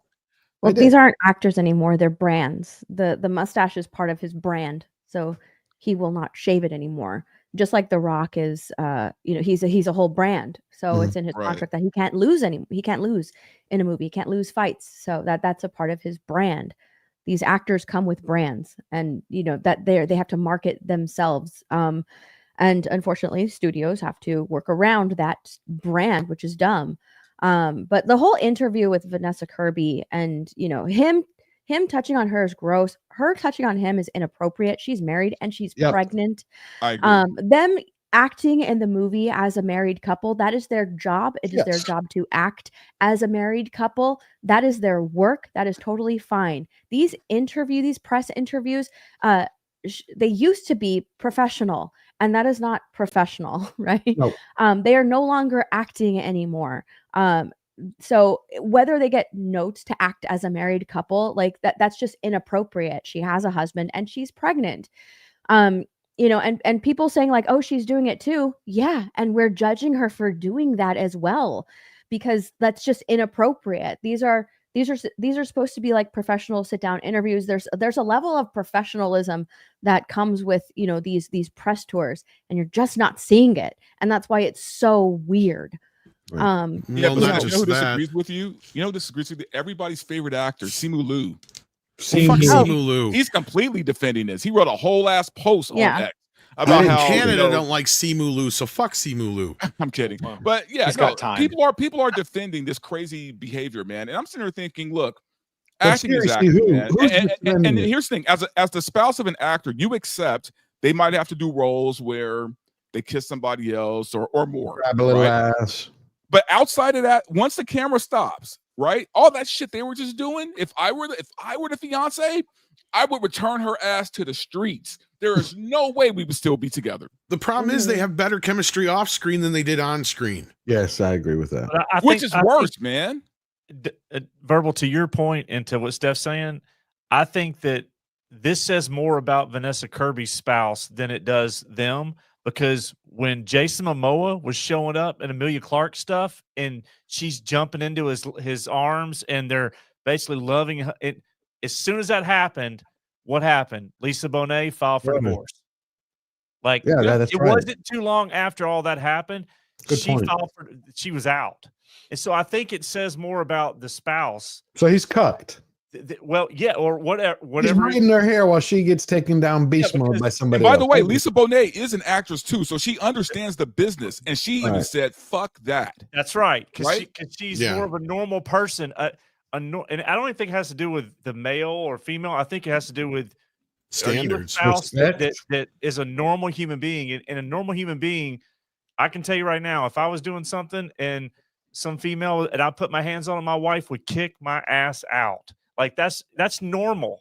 And so when they don't do that, it tells you that whoever they're married to or engaged to, these people live in another world. They're not normal with the way they deal with stuff like this. Well, the argument I keep hearing too is, oh, it's okay because he's gay. Here's the thing. I know we joke. Do we know for sure if he's gay? No, we don't know he's gay. We don't know for sure. Yeah. I mean, I've had it told by a very good source, and I've heard it from other places too, secondhand. But he hasn't come out himself. He hasn't himself actually come out and gay. And yes, that's true. And if you want to share my screen here, because I can't argue that. Like I said, if I wish I'd have thought about it first or I could make it work, I would have fucking done it. Right? Like, I mean, come on, give me a break. This is almost a reality at this point. Is this guy really gay, or is he just going around groping women at this point? Because this is a bad look in the post-Me Too era, if that's the case, because he needs to either come out of the closet or knock this shit off. Well, didn't he say anxiety disorder? That's his other excuse. Fuck that. I would love to use that as an excuse. It's hilarious because some of the replies and defending Pedro's behavior from women online have been, well, she's consenting to it. And it's like, okay. And the whole Hollywood women movement during Me Too was to stop inappropriate behavior like this. They all banded together, came together to stop all of this inappropriate behavior, and they still talk about it. There are still lawsuits about inappropriate behavior like this. So Right. what is it? Is it inappropriate, or is she like giving consent and it's totally fine for, you know, for them to act like this way, especially on press tours where everything is being filmed? You know, it's really ridiculous when like people are standing behind these people and being like, oh my, you have Blake Lively, right? You have Blake Lively Oh, with her God, not lawsuit too. against what is, I can't remember his name right now. Justin Baldoni. You have her lawsuit, you know, citing Me Too, citing all of these things, saying that, oh, he just placed his hand on her shoulder and that made her incredibly uncomfortable. Now, you know, we're doing all this huge lawsuit, right? And then you have this where it's clearly just, oh, I have anxiety, so I have to like grab the nearest woman next to me, the nearest pregnant woman. And not only that, but she's going to do it too because she knows that I have anxiety. So she's just going to comfort and touch me as well. So is it inappropriate or is it not inappropriate? Like at this point, it's really ridiculous because Hollywood women are coming out saying, oh my gosh, I was treated so badly. All of these inappropriate things happened to me. You know, to this day, they're still coming out saying things like that. And then you have this on the red carpet and people are defending it, saying, Right, oh, because she it's fine consented. because she's This is a fucking consenting to nothing it. burger. That's correct, Steph. She consented. I don't like it either, but everyone's consenting. So until we get reports that Pedro inappropriately groped on me and I didn't like it, this is literally, it's weird and creepy. He's not internet daddy like they keep pushing and it's a role, but they are all agreeing to do it. Yeah. So But you don't think it's weird that he tries? Yes. It's weird. You don't find it weird that he tried to touch her belly? I mean, that's weird. No, but Somebody Badger else- is right because here's the thing. When people have an affair, both people are consenting. Right. That's right. Yeah. Right? I mean, it's a consent because they're having an affair, right? So she is just in the wrong as he is. Yeah. Oh, I And agree. it's not I her, agree. 'cause she's the one who's with somebody. He's not. 100%. Well, he's And with then his. it's up to the spouse, just like Sydney Sweeney and the guy from Twisters. What's his name? Glenn Powell. Glenn Powell. Yeah, Glenn Powell. There's no doubt they were fooling around. There was no doubt. And then what happens? Her fiance's like, I'm out of here. Like, it was clear as day they were fooling Rachel around. Brosnahan and David Cornsweet look like they could fuck on camera. I don't necessarily Yeah. think it happened, but Yeah. yeah, just means they had chemistry. All right, we took a tangent. Now let's talk Before about you go, the share movie. my screen one more time because I got one more goodie, and it kind of sums Yeah, but I everything wanna- up. Harvey Weinstein kicking himself for not just saying he had social anxiety. That's a good one. I like that. That's a good one. That's from the Babylon Bee, of course. The whole casting couch and women actually getting taken advantage of is just a skosh different than Pedro being internet daddy and them all consenting to touch him. and be and fucking I weird. know, It's but come on, weird. let's be. But It's yeah, just a joke. we can keep going there, but Pedro drives me crazy. Okay, so I'm going to say how I feel about the movie, but before I do that, I want to ask each one of y'all real quick. Think about this for a second before I answer. I'm going to start with Steph, and then we'll go all the way to Sundowners. We're going to go from Steph to Verbal and then around. What is your favorite meal? Like, if you thought about it for a second, it could be something your mom made for you, your favorite meal in the world. Just think about that. And then what is something that if somebody served you, the worst thing you could ever eat, you'd actually think they hate your guts? Think about it for a second. And then we'll go to Steph. Favorite meal? My favorite meal is menudo. Menudo. I just had menudo last night. I love menudo. I had the best menudo I've ever had. This guy, it's called Senor Pepe's in Greatwood. And I didn't realize he was a friend of my family. Anyway, long story short, he had the chickpeas and the tripe. Okay, so Verbal, what about you? Favorite meal? Yeah, like something you could would family, be your they're from New Orleans, so for me, definitely a good like seafood gumbo. okay, seafood gumbo. I mean, it's hard to find, but man, that's just. Okay. You can ask me anything. Ask me for anything. If you serve me that, I'll give it to you. Okay. You, Badger? Probably my OG grandma's roast pork with red beans and rice. Good. Tom? Tom? Probably lasagna. Okay, Sorry, I was lasagna. coughing. Lasagna, you Sundowner? Garfield. I'm from Memphis, so barbecue.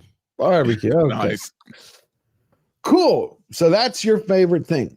So, Actually, I take it back. Mine's going to be a ribeye steak. Ribeye steak. Okay. Ribeye steak. Not a problem. Anybody can change it. Now, think about the worst meal to you. Like if somebody actually served it to you, you would consider them to be an enemy. So my question is this, as we go into Fantastic Four. We had Marvel's phases 1 through 3, which I consider to be some of the best meals we ever had. And then we had another 10 years almost, well, 8 years of what I consider to be the worst meals of shit. So are people judging today Marvel based on phase 1 through 3 having the best meals, or has the Overton window shifted where we're judging everything on a different standard? Like, is it really bad or mediocre? Did you ask this question for Superman? Yes, I did, but not with you, not here. No, but like in general, like, are we just going to apply this to everyone from now on? No, I want to know because I'll tell you why what. Are you making it about Superman already? I'll tell the you movies why. are directly comparable. I'll tell you why. Because I had a problem with both films. There's stuff that I loved in Superman, and there's stuff that I hated in fucking Superman. There's stuff that I loved in Fantastic Four, and there's stuff that I hated. So when I was talking to a friend of mine, I was like, cool. It's like I have this pastrami sandwich. One of my favorite meals, by the way, is like fettuccine Alfredo and menudo. I love both. But so it's like have this pastrami sandwich. It's all beautiful, nice, lean cut, great cheese, but there's little flecks of microscopic shit in there. So I'm like, is that a shit sandwich or is it not? That's the thing that I'm having a problem with both Superman and Fantastic Four. I just wanted to see if anybody else was. It's like, to me, the first 50 minutes I enjoy. I like the family dynamic of it. I haven't seen that in a Marvel film in a while. But then at minute 52, they took the worst parenting move that I've ever fucking seen. If somebody says that your son is going to save the entire fucking planet, me as a dad would not fucking tell the world, because the entire world would want to fucking kill you and take your kid. Like, that was the stupidest thing I've ever seen. Especially when motherfuckers still coming no matter what, right? Like there was zero reason for them to tell. Yeah, so that's my point. I liked Ben Grimm. Think they did a shit job on his voice. Ben, to me, sounds gravelly. Real quick, the answer to that is they already established that this is not our world. Earth 828 is their idealist. Female cops, everyone is perfect. Man and woman conquered space. He was honest with the public because they more than anything established that literally the entire world trusts Fantastic Four so much that they've given up their militaries. Well, that's why he told them about it. He was being honest with them. You wouldn't tell them, because people, when they're scared, and he's supposed to be the smartest man in the world, would know. What do people do when they're scared? See, that's to me where the writing failed. Because people, when they're afraid, I don't give a shit how much you trust them. People trusted Jesus and they still betray. When you trust somebody, but you fear you're going to die, most people convert to animals. They do. Survival. Yeah, like the Joker said. You're not going to be like, oh, hi. Yeah. And to answer your question real quick, George, the worst thing anyone could ever serve me, if you want to prove you hate me, give me a plate of liver and onions. And I know that you can't stand my ass, right? Like that is the worst thing you can give me. With that said, the Fantastic Four was not liver and onions. Okay. Right? I don't think it wasn't the seafood gumbo either, but Okay. it wasn't liver and onions. Okay, so you're there. See, to me, I heard a lot of people talk how woke it was. I didn't see anything woke in it. I didn't, except for the Rose Ticoing fucking. But when Johnny they're saying Storm. woke, George, you have to understand the language too. They're saying girl boss. They're saying all, like, that's basically saying woke, right? Saying that it was all about the women. That's saying that it's woke.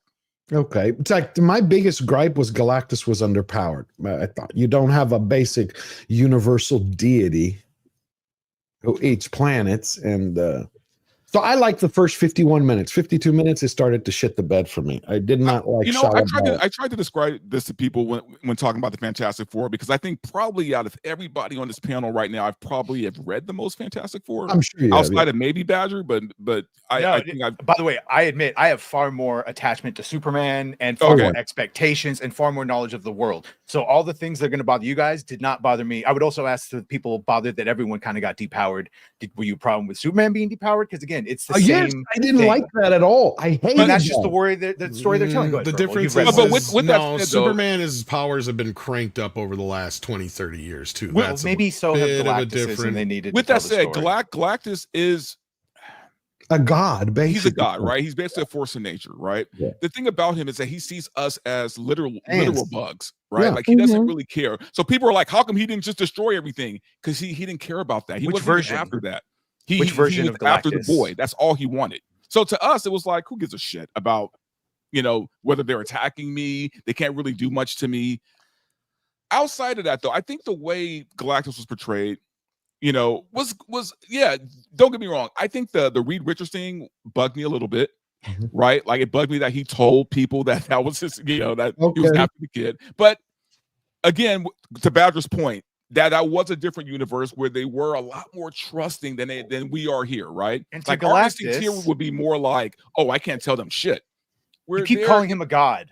Why does a god need a spaceship? It's literally from Star Trek. Like, why does Galactus need a spaceship? But Because to us, he would be a god. It's something that power level. You eat a planet. I'm sorry, you got godlike powers. My point is, then I went and looked, and there's like 3 different histories for Galactus, and depending on which one you go, he's not an all-powerful god. He can be beaten. And the Fantastic Four have beaten him before.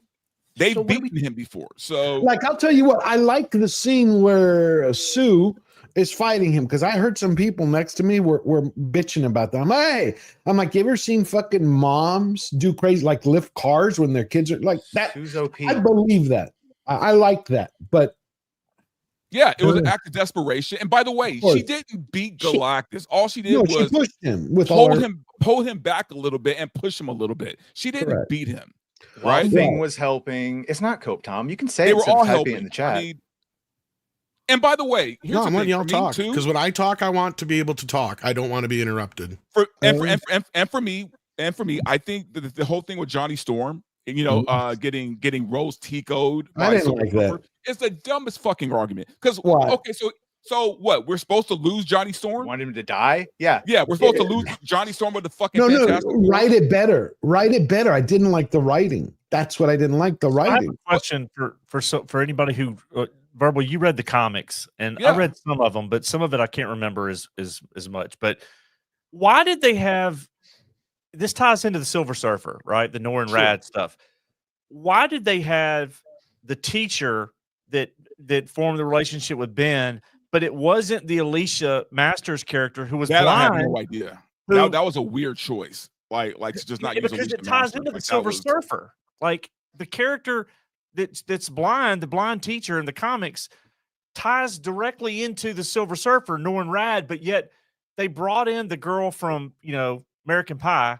Right, because this is Shala Ball. It's a different character. We're obviously not a direct any version of the Fantastic Four. It's amalgam of everything. Yeah, so and I'm like, assuming they that's brought why, in- because they used Shala Ball instead of Norrin Rad, that they decided not to go with Alicia Masters. Like that's the only thing I could really think of. Yeah, because it's almost like when you're writing, you have to, they always say begin with the end in mind, right? And you back up storytelling. Like it's like they made choices that seemed odd to me because you're wanting to draw in people clearly that have read the comics, that have some knowledge, because that's an existing fan base. But then when you get in the theater, they change things up, and to me, it confused me a little bit because I had memories of certain characters, and I'm like, why is this person this? Because this affects that. I think my assumption is that they also didn't want to make it too closely related to Rise of the Silver Surfer. Like they didn't want to like kind of redo the same. It reminded me a little bit of it, though. It reminded me that's a why they lot of it. changed some things up to make it a little bit, to make it different. And yeah, I mean, these are great questions. And like I said, I've never said this is a perfect movie. It's really not. I mean, there's tons of flaws, but was it enjoyable? Yeah, like I have It seems a good like the time complaints watching are it wasn't like the comics I read, and I guess what? There's a lot of that going around. It's super important that it was Shala Ball and not Norrin. Norrin can be in the main MCU, but for Earth 828 specifically, it was super important that it was her and that Johnny have a connection with. Johnny's the one that brings out her humanity, and through the astronaut who's smart enough to do this, and the 23 messages that are the oldest ones, because it shows that Fantastic Four Reed is recording deep space messages, lots of them from different planets. Right. And specifically, he has 23 that are the oldest ones that Johnny, again, out of all 4 of them, loves space, wants to go back, is the one that's always listening to them on loops. So it's all set up in the story. And then that's led by Johnny bringing her humanity out. And yet he asked to be sacrificed at the beginning, and then in practice could, but then what? We just don't want to have Johnny for the rest of the movies. So she's it is a Rose Tico in like it looks like it, but it actually is set up quite well. It's not the girls don't steal anything. I don't say they steal. I didn't. You like don't. the- Others I do. didn't. We Yeah. can Oh, both I be didn't know. uninterrupted I a didn't. little I bit. didn't know that. Yeah. No, I didn't like some of the writing. The second act for me is where it bit the dust. Same problem I had with Superman. There are moments that I love, and that's why I'm asking: are we starting to like elements of movies because we've been served shit for so long that we're starting to see a change and it's better than what we had before? Are they actually? Well, I mean, if they're going to improve, we got to give them credit, man. Like we can't just like Correct. hate. We I can't hate agree. everything that comes out. Like if it's a decent story, right? And look, at the end of the day, if we're entertained, they did their job, right? Okay, that's what I'm asking. But that's my question. I want to go to the heart of it. Is have we changed? Are our standards dropping, or is it a decent movie that you would have thought 10 years ago was still a decent? I think 10 movie? years ago, I would have thought it was decent. I the still would've Rose thought it was Tico decent thing, 10 real years quick. Finn would have died. Finn was not going to stop anything. So when Rose Tico does that, she wasn't actually stopping. She just was saving his life because that sacrifice would do nothing. This would have killed Johnny or stranded him. But it was, and she says this to him, it's not your sacrifice to make. And the whole point was he got her to remember what she did to begin with. And that's why she makes the thing. And guess what? Now she's gone. And in the main MCU, we can have Norrin Rad. There you go. You think so? Yes, I Okay, do. okay. You're Now delusional we'll as get fuck, Tom. my friend. You want to do a Tom? Everybody had their say. Steph, do you want to say something before Tom goes? I will say that, like, yes, I feel like the MCU's, quality has gone down. Like, it has dipped way below even mid. Like, it is way below even mid. Okay. So, but I will say, like, I will give them credit. This movie was entertaining. I did like it. I saw it twice, so I obviously really liked it. And I think that, like, compared to other things that we've gotten, like Ironheart and the new Captain America movie, like, this is actually really good. It was engaging. Yeah, there are things that I didn't like in it. And I went and saw it with a couple of friends of mine, and that sacrifice at the end, I didn't care for it. I didn't like it. Yeah, and there are some things that do set it up, like Badger was saying, that do set it up throughout the movie that they caught and I didn't. Which is why, like, my second viewing of it, The second I was time like, is when I caught it all. Yeah. yeah, that's which is why in my second viewing I was like, they're right. It was totally set up in the movie, so it didn't bother me as much. But it was still there. Like, it still bothered me that it was a female Silver Surfer and it wasn't Norrin Rad. Like, that still really bothered me that they brought her in, and her sacrifice at the end still does bother me. I can see the setup, but it's not like I don't know. It's very subtly set up, to where, like, even at the end, it's still like kind of, it feels like it just comes out of nowhere. But regardless, I did like it, and it was a good movie, and I will give them prop. This was a good movie. It's not that the quality is lowered to where, like, this is a mid movie that seems incredible. It's just a good movie, right? That's all I can say. That's the question I was trying to get to. Yeah. Because that's why I really want to know is have we changed because we've gotten so much used to this, or would it be decent? Would you think it was good years ago? Like I said, I enjoyed the first hour, 51 minutes. That was the mark, because I looked at my watch. I'm like, well, what's going on here? Because the scene when he said it twerked me. But and I can't stand Pedro Pascal, so you understand how much I enjoyed the first hour. For me to say anything positive about shit he's in. Okay. I didn't like his acting as Reed. Didn't like him because he isn't. He's Pedro Pascal to me, playing Pedro Pascal. I do not see Reed Richards in. I don't. Okay, now Tom. His best acting in the movie was at the very end. Yeah, you mean when that was his best acting in the movie. Other than that, it was very flat. I even liked Mole Man, and I liked the tribute to Kirby in the beginning. I liked a lot of that stuff. Yeah, that was good. I think the opening set up the world very well, Yes. and how everyone sees them and views them, and the impact. Yeah. I thought that was brilliant because we didn't get this whole origin. It gave it to us in a natural way where it felt good. What I didn't, again, my last thing that I didn't like, my nitpick, which I think is stupid that they didn't do, is in post-production, is change the voice of Ben Grimm. I like the actor who's in The Bear. I think I've watched him for years, but he sounds like him. He doesn't sound like Ben Grimm. That's my nitpick. I don't like that. Other than that, a bit more gravelly. It's supposed to be. I like Chickless's version in the original in the 2005. I like his version of things. Also, I didn't like Johnny Storm. Where are the chicks around him? Johnny That's Storm. why they gave him the female surfer. I know, but it's a instead of him cop-out being to a me. dumb chick magnet, he actually had something to do. I know, It's but super I know, important to but the Johnny plot. Storm is a womanizer, a playboy. I know, but does every story have to focus on that? Especially when just show Galactus him is going to with a eat their fucking planet or their baby? Like, No, he but was you can busy- show him walking around a couple of scenes before we get to that with a girl on each arm, just to. But this is what happens, George, with the way the people behind the scenes today with the womanizing, and it happens with James Bond. They're sitting in a room and they're like, "Well, we can't have Johnny Storm doing that. You know, it's 2025." So this is why they give him the story, the plot line with the female surfer. You know, if you watch it, you might like it.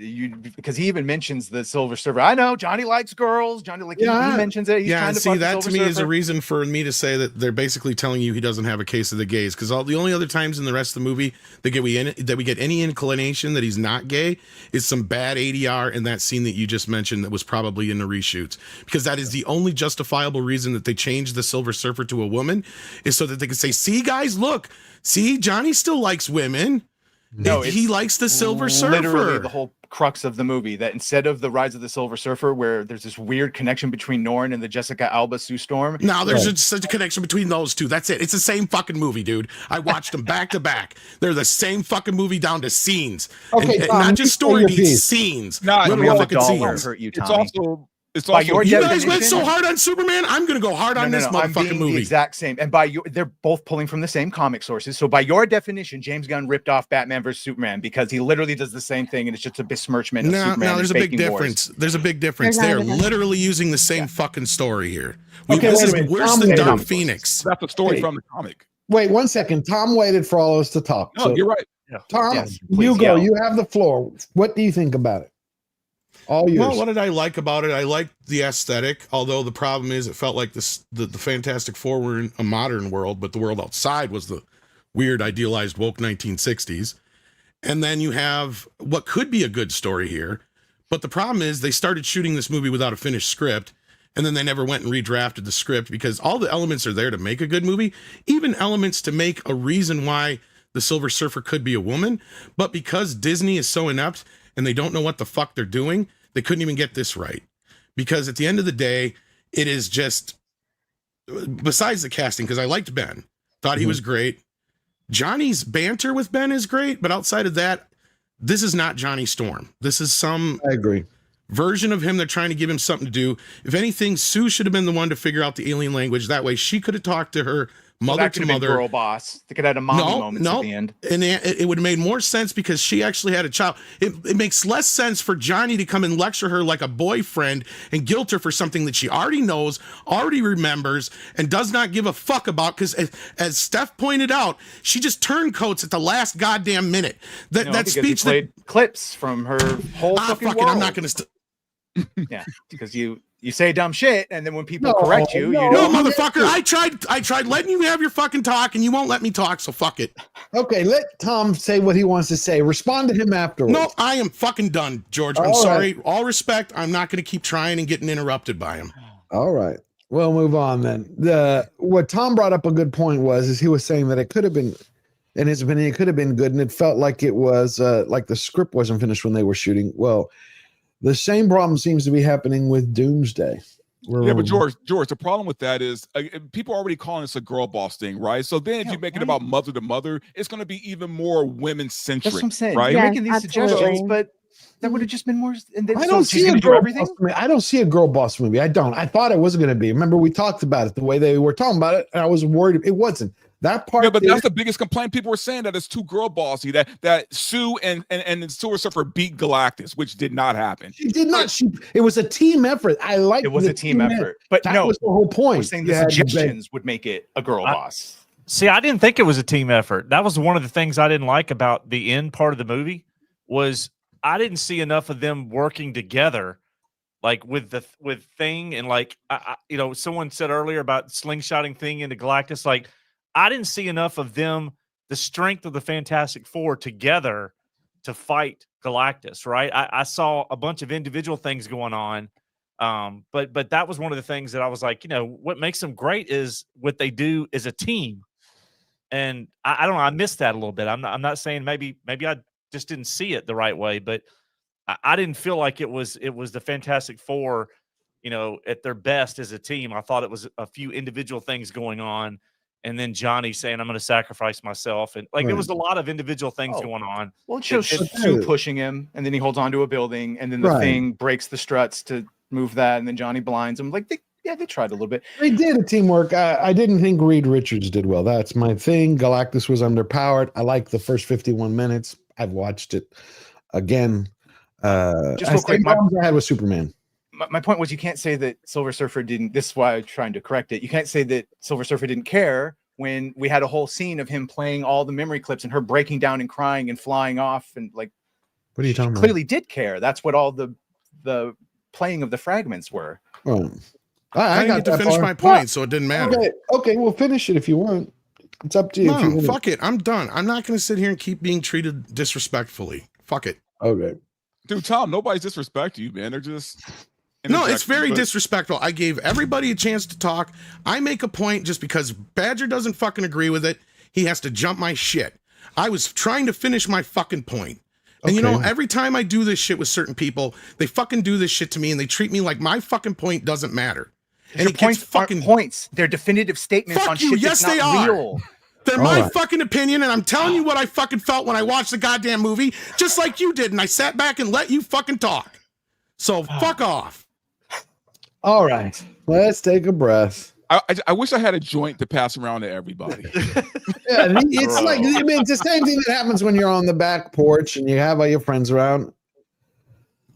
Not a problem. The thing is Tom did bring up a very good point, though, which is the fact that I'm noticing more and more that they're starting. I wanted to ask Verbal. They're starting to shoot films without finishing the script. And Rebecca. Oh no, that's the Marvel thing. That is a Disney thing. Like Rebecca Ramjan. No, Ramjan. I always said it's Stamos, and I've screwed it up ever since she's no longer Stamos. She brought this up, and they were talking about Doomsday. You, I think, probably just came back from the set of Doomsday. Check in. Are you done shooting your scenes? Not quite sure. Not quite sure. The script they haven't finished writing. How do you shoot for 3 months without a fucking script? Well, first of all, she still looks great, by the way. Of course, yeah. She She just Romaine. does. Wow. Right. But Romaine, no, this yeah. is the Marvel thing, man. This is something James Gunn has talked about. Right? He said like they will shoot things without fucking having a script. I don't know why they're still doing this, man. Like I understand, sometimes when you're on the set and they're filming a movie or show, sometimes the writer will be on set making changes as they go, right? But they already have a script to make changes from. What are you right? shooting without a They are still script? writing this thing. Right. Are you just like an doing outline. establishing shots? What? I mean, what are you shooting without a script? That's a great question. I have no idea what they're doing at this And point. how does it not change as you're shooting it? I mean, like going along and like, hey, well, I didn't like that. It's just The thing that's crazy to me though is for a movie this big, how do you not have a script? right. Yeah. Right. That's For a movie this big well, yeah. that you're banking the house on, how do you not have a script?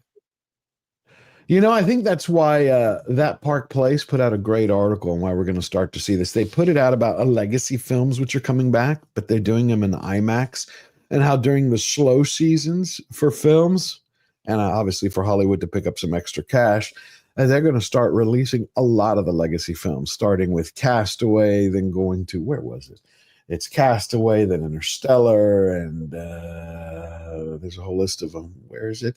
Teenage Mutant Ninja Turtles, Spider-Man movies, Jaws. Where is Fathom Events? There we go.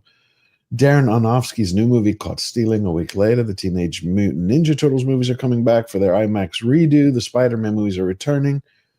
I think you're going to start seeing more Fathom Events, more AMC movies as they start pulling in from the older films, because they saw last year. Badger, you know how much Revenge of the Sith made over the last 2 weeks? Wasn't it like Didn't it go over 40 900? Yeah, no, it made a bunch. Going. I mean, like it blew everybody away. Yeah, And they're like, I'm going back to see Spider-Man in September. All three. do you know that there's somebody now who's pitching? Well, I couldn't even believe this. There's somebody, World of Real had an article where it says that there's a writer who is pitching Gunn to do a Joker verse like they did Spider Verse. Nope, it's never going to happen. That's never going to happen. I don't think James Gunn wants to touch anything with the Joker right now, man. After what happened, I agree. Like, I think, I agree. Yeah. Yeah. I agree. But I do think it's kind of sad that we have to go fathom that we have to go back to these old movies, right? Mm-hmm. For entertainment. That we have to go back to the theater to watch things we've already watched 1,000 times because Hollywood can't create something good and new. They can't make anything new. I mean, come on. I say F1 was phenomenal, and it's about to cross the $500 million mark, and that's the first time for a streamer. I love But here's that. the thing: Hollywood's not going to learn a lesson from this. They're not going to look at F1 and say, "Oh yeah, we need to make more original, great films." They're not going to ever take that message. But that's very sad. That it's making a lot of money, and they're going to follow it up with a sequel, which I think is going to even blow it away if they do it exactly the crossover. Is the sequel going to bring in Cole Days of- Trickle, Tom Cruise's Yeah. Cole Trickle? That's what they're saying. They're trying to work out Days of Thunder and F1. They can make that work. I'm in, but That'd be I don't cool. know how that's going to work at all. Yeah. I have no idea. Plus, we also got these other trailers that I found. Did you? Oh my God, I couldn't believe this even was real. Hold on. Where did you go? Hey, George, I sent you a trailer on DM. Okay, hold on. 1 second. Let me get this up and then we'll look at it. I cannot With that believe said, it. though, I am looking very forward to Tron Ares. Hell yeah, Oh, Tron yeah. Ares. Yeah, absolutely. Sounds good. Well, it's 9 Inch Nails in it. But this one, I was stunned that they put this out because this looks like a certified turd.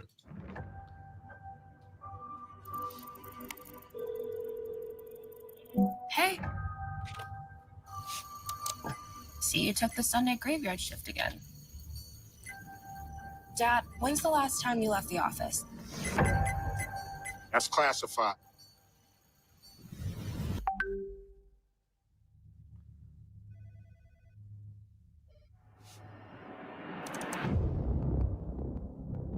The surveillance industrial complex is collecting massive amounts of data with the Goliath program. Our most precious resource on Earth is data. And data is food for the superior intelligence. We already got a War of the Worlds. Why the hell would they release this with Ice Cube? This looks terrible. Because they're out of ideas. Yeah. Yeah. Oh, you have to get going, Steph. Okay. Thank you so much for coming, Steph. I really appreciate it. problem. And I will say I watched this trailer the other day, and I thought that, or I would think that if something like this would happen, like you would lose access to a bunch of internet and phones, things like that. So I don't know how this is going to work, but it doesn't look very good either way. Ice Cube obviously wanted the money, needed the money. I don't know. This was it's Starlink. like, come on, It it's doesn't- it crap. doesn't We make already sense got that- Tom Cruise. Who did it? It's like, what the fuck? Like if this was maybe like a found footage movie, then sure. But all of this is happening while it's happening. You know, Yeah. they're not losing internet, not losing phone power, nothing. Sure, I guess. It doesn't make any sense to me, and it looks bad regardless. So probably won't be Yes. checking it out. But I do have to get going. All Thanks right. thanks for the invitation. And Always I'll see love you guys having you later. here. All right, everybody, please go sign up to My Nerdy Home. That's awesome. Hold on. So I Also, don't it's, even. it's just not a movie we need a remake of. Like that story was groundbreaking at the time when they Right. made the first one, but Yeah. and I like this. I like the Tom Cruise version too, but yeah. The best Come thing on. about the Tom Cruise version was when he went on TV and lost his shit with Matt Lauer. For the world. Meanwhile, he might have been right about all of that. Well, listen, you go back and watch that interview, and you're like, Tom knew some. He knew How some. to cook in here on this one, yeah. Well, Sundowner just sent me this in a DM. Hold on. Let's take a look at these trailers. It's like this is the week for trailers. Hold on. Well, yeah. I mean, Comic-Con, everything Yeah. kind of came out. This one snuck under the radar because it's BBC or whatever. Yeah, Just don't play anything from Warner Brothers because they'll fucking strike Oh, you. the worst. They always do those ass. Power is like a fire. Unchecked, it will destroy everything. How? We're bound together. Normandy and Wessex together. Maybe you and I are better than all of them. The devil is coming. I cannot let William even think that he can take the crown. Are you with me or against me? England will not accept him. Harold's claim to the throne is a lie. Power isn't given. Power is taken. I am the true king of England. Are you with me? We could have had peace. Today we take victory. Where's the victory? The whole world burns to achieve it.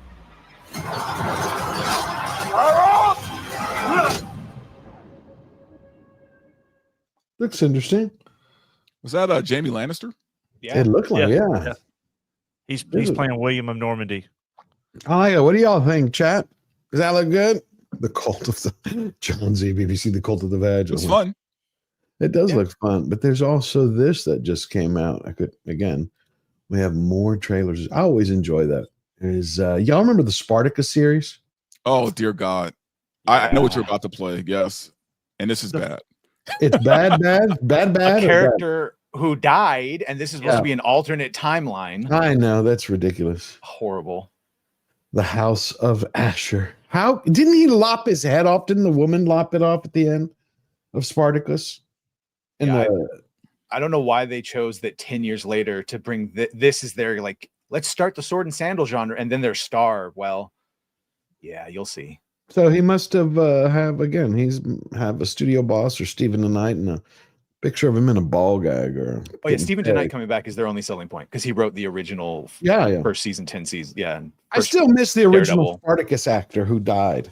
Andy Whitfield. Fantastic. Yeah. Andy Whitfield was great. Yeah, series was never the same for me after he left. No, that idiot they got to replace him. I was like, who's this lughead? Liam, somebody. He went on to play like Weather Wizard on the CW or something. CW Flash. Yeah. Andy he had something in the eyes that he did. You have been granted the greatest of honor. Wait a minute, he was killed. I remember because so how the hell are they doing this? They say it's an alternate timeline. You can't. Okay. It's Kelvin Trek. I don't know. To grace the sands of the arena.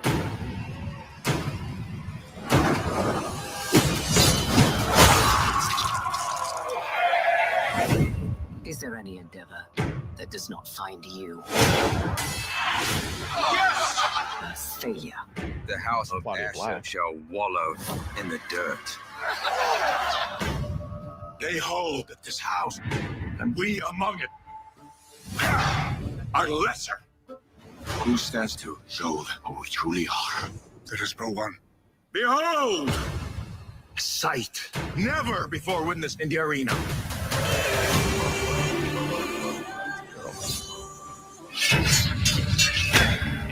Are you shitting me? What the? I apologize for showing this piece of shit to everybody. Yeah, it's bad. It's bad. They will never welcome a woman as one of their own. I did not ask to be in this house. Yet I stand equal as any man within it. Oh, for fuck's sakes. What the hell? It's like we are past this crap. Embrace your destiny. And if the gods will it, to victory. Those who bear the mark of the Brotherhood do not stand, men! Do not stand, woman! We stand! Gladiators! This is a fucking joke. Shall we remember why this is a joke? We played this a month ago. I'm just going to remind everybody in case, because Hollywood has obviously lost their fucking mind. This was on whatever. And for those who didn't see it or who weren't here, this lady said, she had taken 8 weeks of Krav Maga and she could kick any man's ass and yada, yada, yada, yada, yada. So I haven't done this kind before, but I'm gonna try to get the leverage. Don't hurt. Sit right here. Don't hurt him. Don't knock him out. Don't knock him out. Okay, so you want to like palm it different. Don't put your thumb like that. Palm it, otherwise you're gonna hurt your thumb. So I'm gonna get you. She's like a spider monkey here. Is this allowed? What the? Nah, you can't do it. Gil! You too little. Oh, get up! You too little. I got it. It's over. It's over. Let it go. Kick him in the face. Or the balls. No, don't kick him in the balls. Don't kick him in the balls.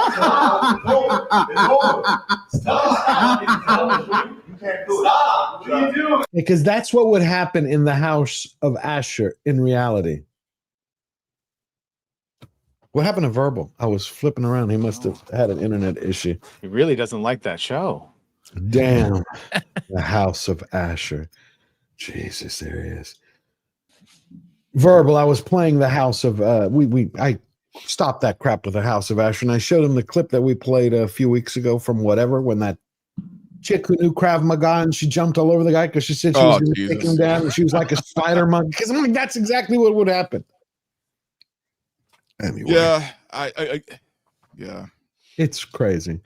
All right, let's take. I think there's some lessons Hollywood's not going to learn. So I know, except it's not believable, and you need to have suspension of disbelief in order to get sucked into the world.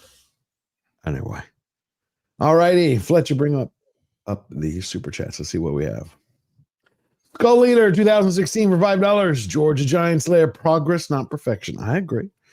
I agree with that. That's why I'm just making sure. That's what I'm here for, to ask the key questions. I want to make sure that we haven't lowered our standards and what we're looking at. Rossi for $10. MCU has never claimed to be comic accurate. Look at Ultron being created by Stark and taking his personality instead of Hank Pym. Good point. You can hate the spins put on the MCU, but it never really is 100% accurate. But they did it well. You're correct, but they did it well. It's like the films that I've liked afterwards, I would say Spider-Man No Way Home, Guardians of the Galaxy, even number 3. I enjoyed number 3. I mean, that's a good question. Would y'all put F4 up with Guardians of the Galaxy 3 or Spider-Man No Way Home? I just watched Guardians 3 for the first time, and I did enjoy it. I gave it, I think, an 8 out of 10, and I'm giving Guardians a 7.5. So, yeah, I would. Really? Okay. Yeah. I definitely put it up there. You know what? Here's the thing. I wouldn't put Fantastic Four up there with No Way Home. Okay. That's Sony, right? Well, yeah, that is Sony. Kind of like so, I guess Wolverine has like Fox connections. Yeah, like, you can't compare those two. Yeah. So if we're talking just pure the same MCU creative movies, teams. Good point, Tom. It is the same creative. That's why I'm saying, like, let's call it part of the MCU. You have Spider-Man No Way Home, and at the very same time, you also have Guardians of the Galaxy 3. You're telling me that that F4 would be up there with Guardians, but not Spider-Man. Is that what you're saying? Well, that's because I think Spider-Man is probably the best thing they've done since since Endgame. I think No Way Home is probably the best thing they've done. Yeah. I agree. No, this is maybe somewhere between Captain Marvel and which? Yeah, which one? F4. The first one and the second one, I guess, maybe. I don't fucking know. I mean, I liked it better than Captain Marvel, but it's nowhere near the levels of even some of the lesser early, like even stuff like Iron Man 2 and Iron Man 3 are leagues better than this, in my opinion. 2, I'll give you. 3, absolutely not. I couldn't stand Iron Man 3. That's the one I just hated, man. That's the one where he's like, I don't need a suit. I don't need Tech anything. keeps failing. He's hardly in it the whole The goofy film. Mandarin thing. Yeah. I can't. The Mandarin storyline killed me. I struggled with that. Yeah. I did like the short, though. Remember with Ben Kingsley, the King? Oh, he's going to be in Wonder Man. But really? Why didn't they take that? If they were going to, move forward past Downey, why didn't they take that kid from Iron Man 3? He showed up at the funeral at Endgame and make him the new Iron Man. Why didn't they do that? Because Riri got Ray Swap. He got Ray Swap for Riri, damn it. Well, yeah, and they're making a lot of money doing that, right? Yeah, because that would have been logical, right? But no. Yeah. We got Riri Williams instead. If you're going to put any credit into the third movie, he set the kid up to be Iron Man. They did. Well, they didn't follow through. Deepa 101, member for 4 months. So F4 is a dud. Is anyone excited for Doomsday? Yeah.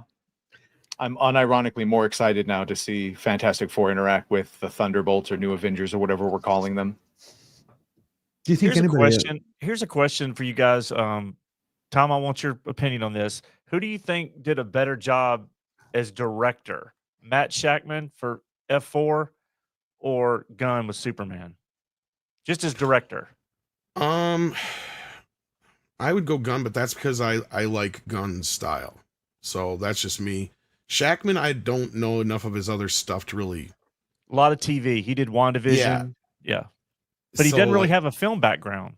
Yeah, so like in that respect, I mean, F4 looked fine as far as like the looks of it. Like as far as even the CGI, it was some of the best. Like that's not his thing, but I mean it's his to sign off on, right? I guess. But as far as the overall look, it was shot well. Direction, I don't know, because like I can't say that he did a great job directing like Pedro and some of the cast, but then like the Ben and Johnny scenes were great. So I mean, he at least worked that part out. Like again, I still have to go with Gunn, but maybe that's just because he's more seasoned and I have more to go on. Because I have not really seen much of Shackman's work at all, so I can't really, you know. What has he and done he's kind of before? saddled with being a showrunner over at Marvel. That's the problem. Right. He did WandaVision. I liked the beginning of WandaVision. I like the first 3 episodes. Yeah, that's what I'm talking about. I like And he actually directed a couple of episodes of Game of Thrones. He did Spoils of War, Eastwatch. Like, so I think Shackman's going to come out of this movie with a lot more film work. I found it shockingly coherent. Like there's a lot of multi-panels on screen, and it does give you the sensation of like, with time, reading a comic book and being able to absorb things. So like, for a dude that only does TV, thought he made a shockingly good film. Yeah, I didn't like the decision to pull Malkovich out. I would like to see Malkovich's. There's like 30 or 40 minutes cut for sure. Yeah, no, I know what is it? Red Storm? I don't know the character. And he Red said Wave. we aren't going to get a director's cut because I guess they're very visual effects heavy. Everything he cut, which kind of sucks. But So he wasted all that. I love Malkovich. It's kind of weird that you have Malkovich in your movie and you don't. I know you cut him. That's crazy. No, we already got that one. Superior. Well, the Nav. upside is you can use him again somewhere else if you want to. I guess With so. the same footage? With the same. Well, you could in. No, he Secret could play a Wars. completely different character. I mean, Oh, like oh, at this yeah. point, like Oh. if if you ever want to bring him back again, like this time he's just being wasted in a cameo, basically in a character we've never seen before, right? So like, if we didn't see him in the movie, hell, he could come back again as some other character at some point that's even better fit for him. He would have been That's a good where I'm Doctor looking at Doom, by the way. He would have been a good doc. He's a little short, but well, Robert Downey's short, so yeah, he got the stack the heels. I will say this: there is another thing I just remembered. I don't like the fucking actor who played Mole Man. I don't like him in anything. So that's my personal bit. He annoys the shit out of me. He didn't bug me at all. Like He bugs me. He irritates me. It's like he shouldn't be an actor. Ugh.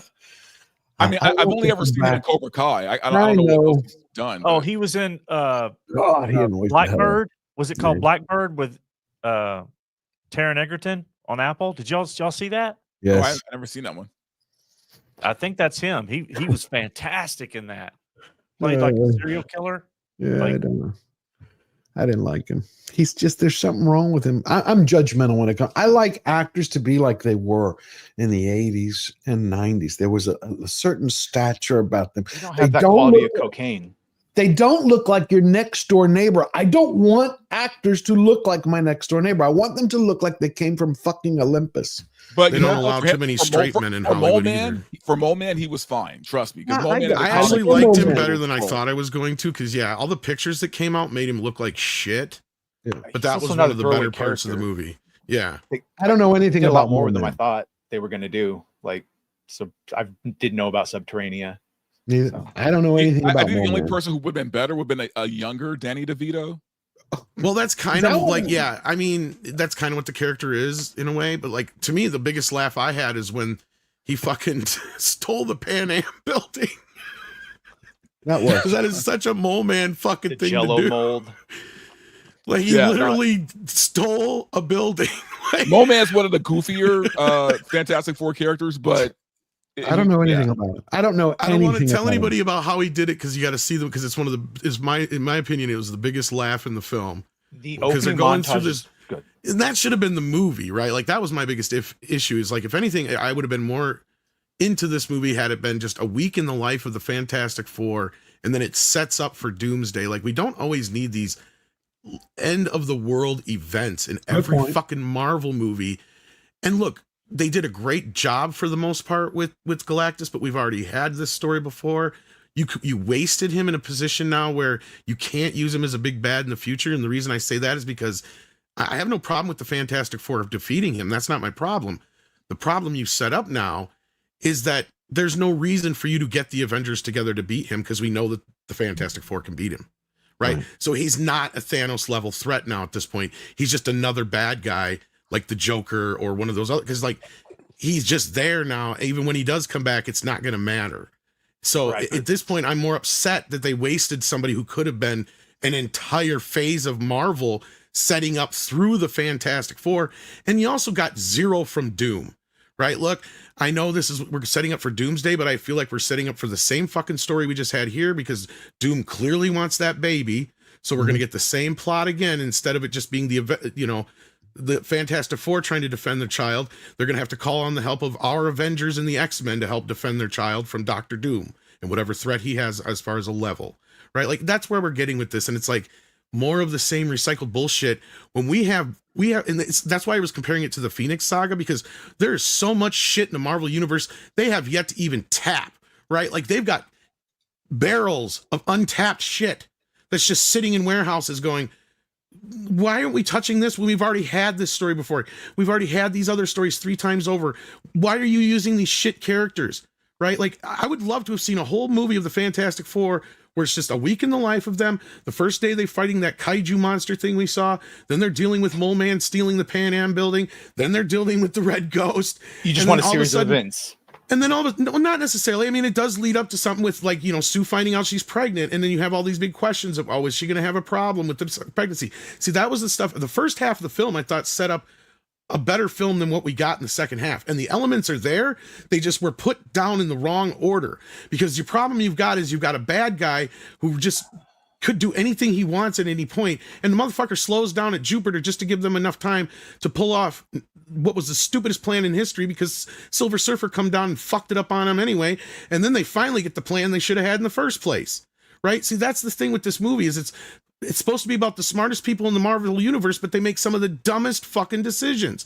And that's the problem I had with it, is I wanted to like the movie, especially after the first half, when a lot of it won me over. Because I went into this movie going, there's no way I'm going to like this. I hate Pedro Pascal, and I still didn't come out of it liking him. In fact, I've said it before, he's a good actor, but he's a shitty person. And at this point, the Pedro fatigue has set in. At this point, I was watching this whole fucking movie going, this is nothing but Pedro Pascal being Pedro Pascal. Like, he's not playing a character.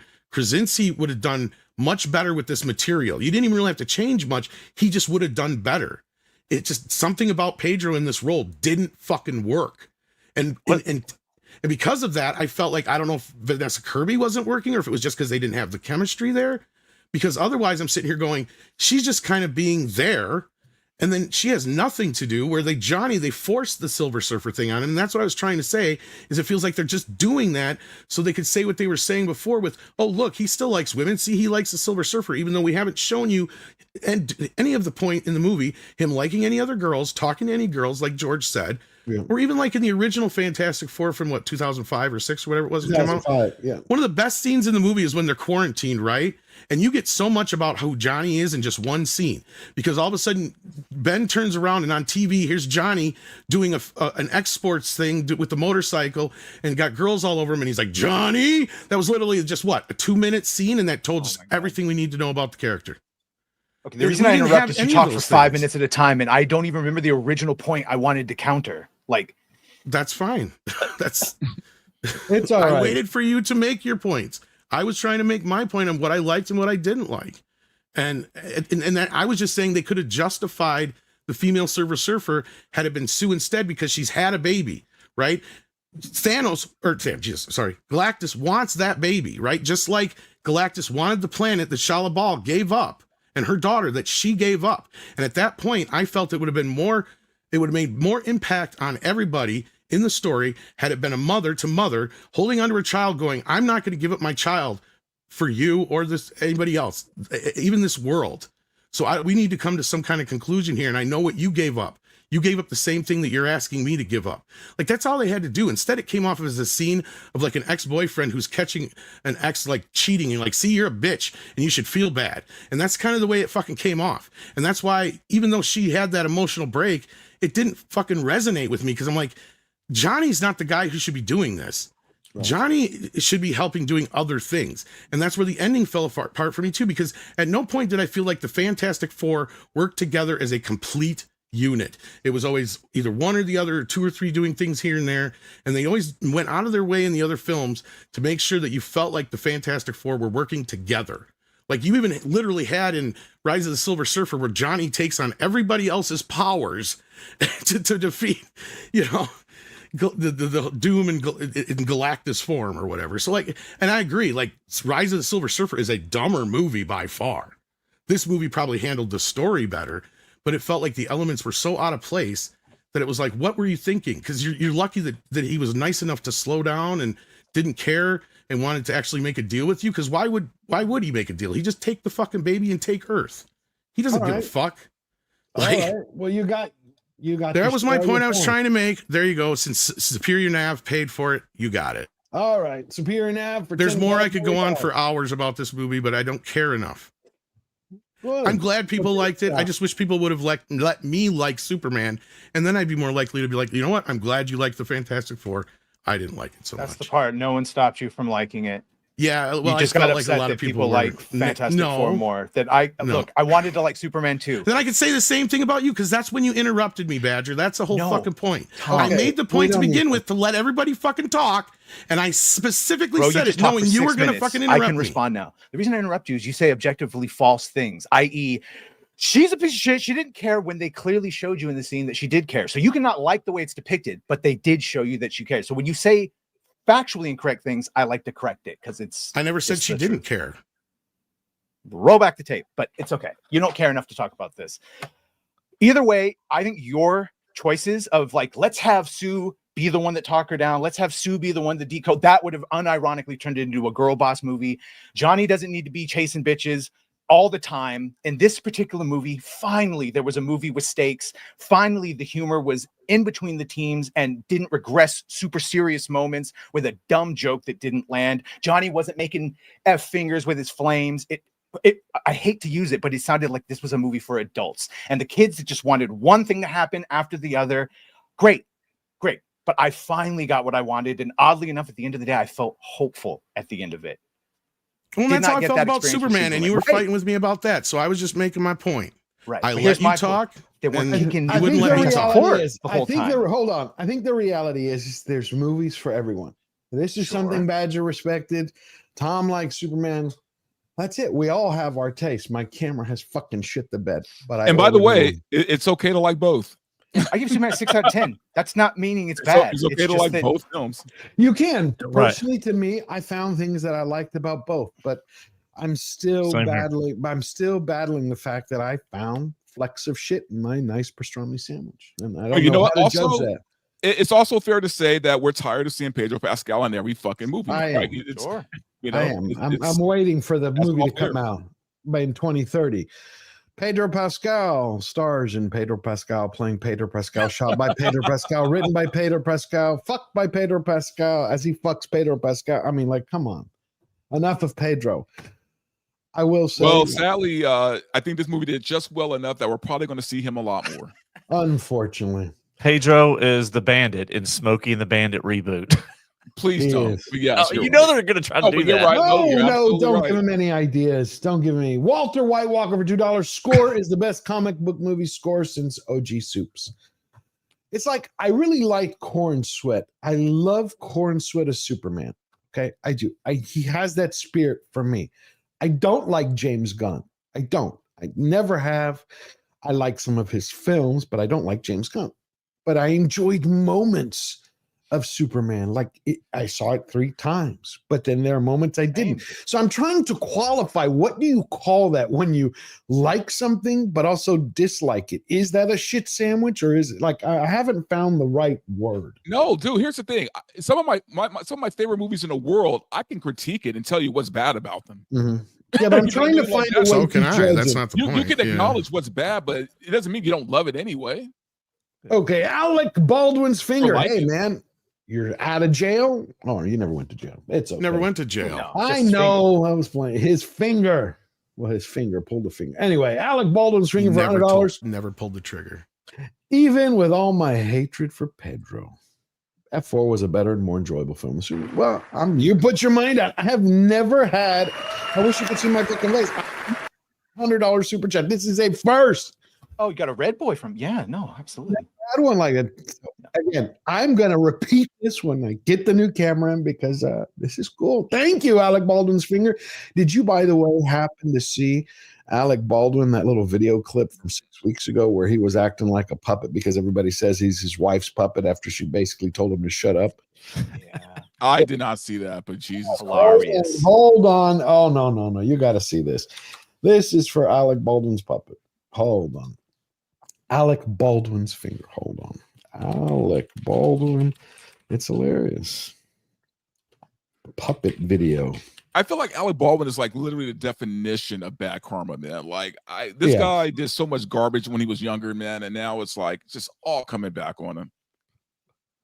Baldwin, yeah. He's there's some He was such a prick to work with. I heard on set he was just, abusive and Didn't he get caught on like audio calling his daughter a pig?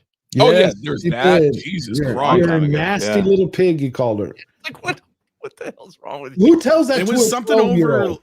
Yeah, not only that, wasn't it over something like she didn't want to like go for a visitation or something like that? Dealing with something with Basinger for visitation or something, but he called his daughter a pig. Yeah, it's like, why are you getting your daughter involved in this shit? Like, What a punk. It's like, He is a punk.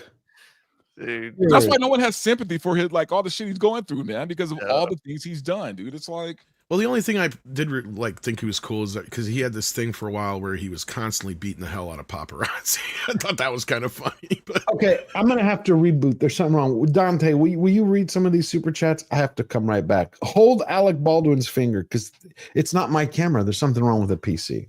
Oh, we'll hold his let's finger. see. Yeah, one I'll be second. right back.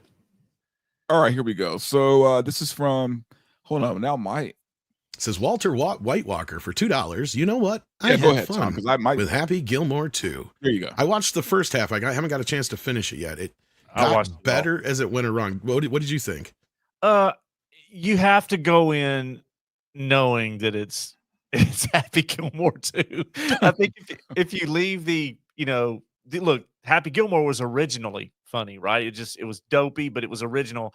This is not original, but it's the same beats, and he's brought his 2 daughters in to star as characters in the movie and his wife.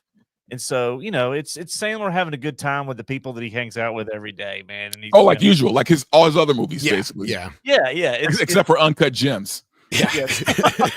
Except for when he's actually doing real work, Verbal. Yeah. And Uncut Gems is a great example. He's a damn good actor when he wants to do material like that. But that's what pisses me off about him, because I know he's a good actor, man, and he keeps doing these fucking movies. And I get he makes a lot of money. He makes a butt ton of money from it, but he is a much better actor than that. Yeah, so anyway. Again, I didn't watch the whole thing yet, but yeah, I see what you're saying, because like a lot of it so far has been remember this scene from Happy Gilmore 1, remember this scene from Happy Gilmore 1. Yeah. Then we got a super sticker from Paul M. Chanel, I think is how it's pronounced. Paula M. Chanel. Sorry. It's Paula M's channel, and it's a thumbs up pair. Cool. She's barking at a squirrel or the neighbor. I have no idea. Rossi sends in 5 and says, in my opinion, objectively, F4 is a better film in plot and direction. Could see an argument Superman is more fun, enjoyable film, though it's preference. Yeah. Then Man of War, 666, Neighbor of the Beast, sends in a member chat for 18 months, says, I spent 3 decades working knee-deep in society's waste, still cleaner than you lads viewing history. Warrants the emotional hazard pay, I guess. I'm back. Emotional hazard. Where's this emotional hazard pay? I have not seen any of this. Hello? Yeah, I was just finished reading the super chat. You're back. Cool. Yeah. You know what I figured out? This was actually a good thing that this crapped out. I don't think it's the camera. I think it's my video card because it wouldn't let me open the Alec Baldwin file. It was saying I was having a problem. So I'm like, I think my whole problem isn't my camera. I think it's the fucking video card. Okay, at least now I know. Even though 3 cameras later. Do you have possibly, this is another thing that I may have asked you this before. Do you have like Skype or any other kind of program that would use your camera and mic that might be running in the background that you don't realize it, that's interrupting it? It keeps trying to connect to it. That's a possibility too. Check that out. I'm going to check it out. So one more time, where did he go? The Krigler Show. It's always something. Hey, how you doing, good friend? How you doing? Great to see you. Alec Baldwin's finger for $100. A hundo. Even with all my hatred for Pedro, F4 was a better and more enjoyable film. Well, see, I used to call it Fantastic Foreskin before when we were talking about it. Now I just started to F4, so it moved up. This is for you, Alec Baldwin's finger. He did this a few weeks ago. Oh, I remember this. Makes no difference who you are. There's something definitely wrong with Alec Baldwin. That just makes him look dumber. I'm just telling you, there's something with the man. He's now playing into what else is he going to do after she ripped him a new asshole? He did this, I think, 10 days ago. This one. Here it is. Now he's playing a baby. Sing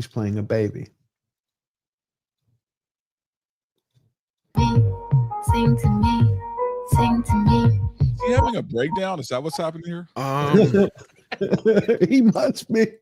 I'm going to say this. He deserves this. Okay. he fucking deserves this. Like if this was anybody else, I'd be like, that poor woman is just using this old actor for her benefit. But you know what? God exists. Of course, God exists. I feel like he is. And God has a great fucking sense of humor too. He seems like he is literally days away from dancing at the end of a news. You know what I mean? Like, yeah. I don't understand what's happening here, man. What's he saying? Did you guys hear about when Shia LaBeouf attacked him? No. Y'all didn't hear about the Shia LaBeouf, Alec Baldwin, when they were doing the play in New York and they had to fire Shia? No. Which is sad because I bet it wasn't his fault. Well, he physically attacked Alec Baldwin. We just cussed him out and physically attacked him. Shia, really? Yeah, you got to read. There's some of it is online, but Shia is nuts, but he's kind of based in a weird way. Yeah, he did an interview. Shia did where he went into a little bit more depth about it, but it's out there. Like he lost his shit on Alec on stage when they were doing prep for the play. He got fired. Yeah, I've heard kind of shit like that with, and that's kind of why he can't get work anymore in Hollywood. But like, he's like kind of a real motherfucker in a weird way. Like I've heard some stories about him. I don't know, Verbal, you've ever run into anything? I've never ran into him, but I've heard crazy shit about this dude, man. Yeah, no, he's not welcome on many sets. Let's just put it that way. Wow.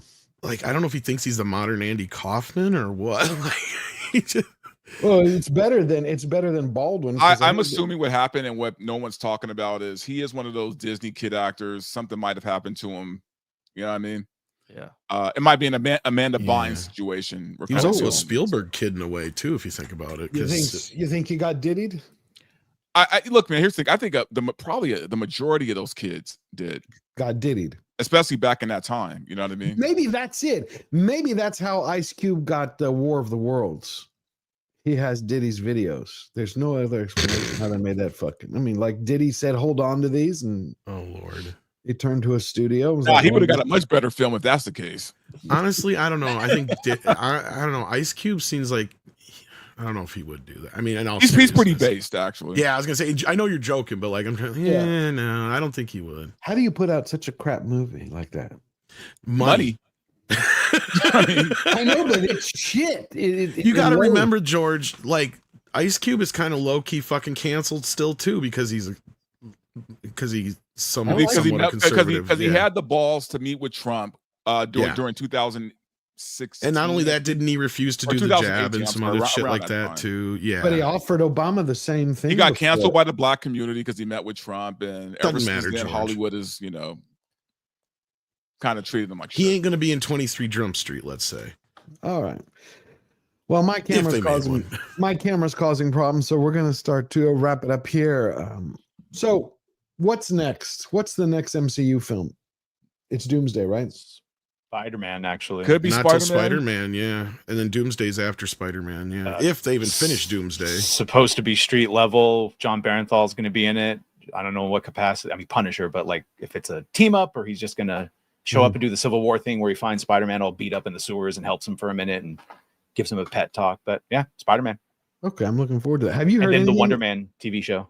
That I'm not looking forward to. If they are smart, they will do that storyline where Punisher, like, wasn't it originally a Spider-Man story that the Punisher was Yeah, first his first in? appearance was in I was Spider-Man. gonna say, I think if they're smart, they'll do that basically, and then have them team up at the end against Kingpin or something like that. Them versus Hulk was the last thing we heard.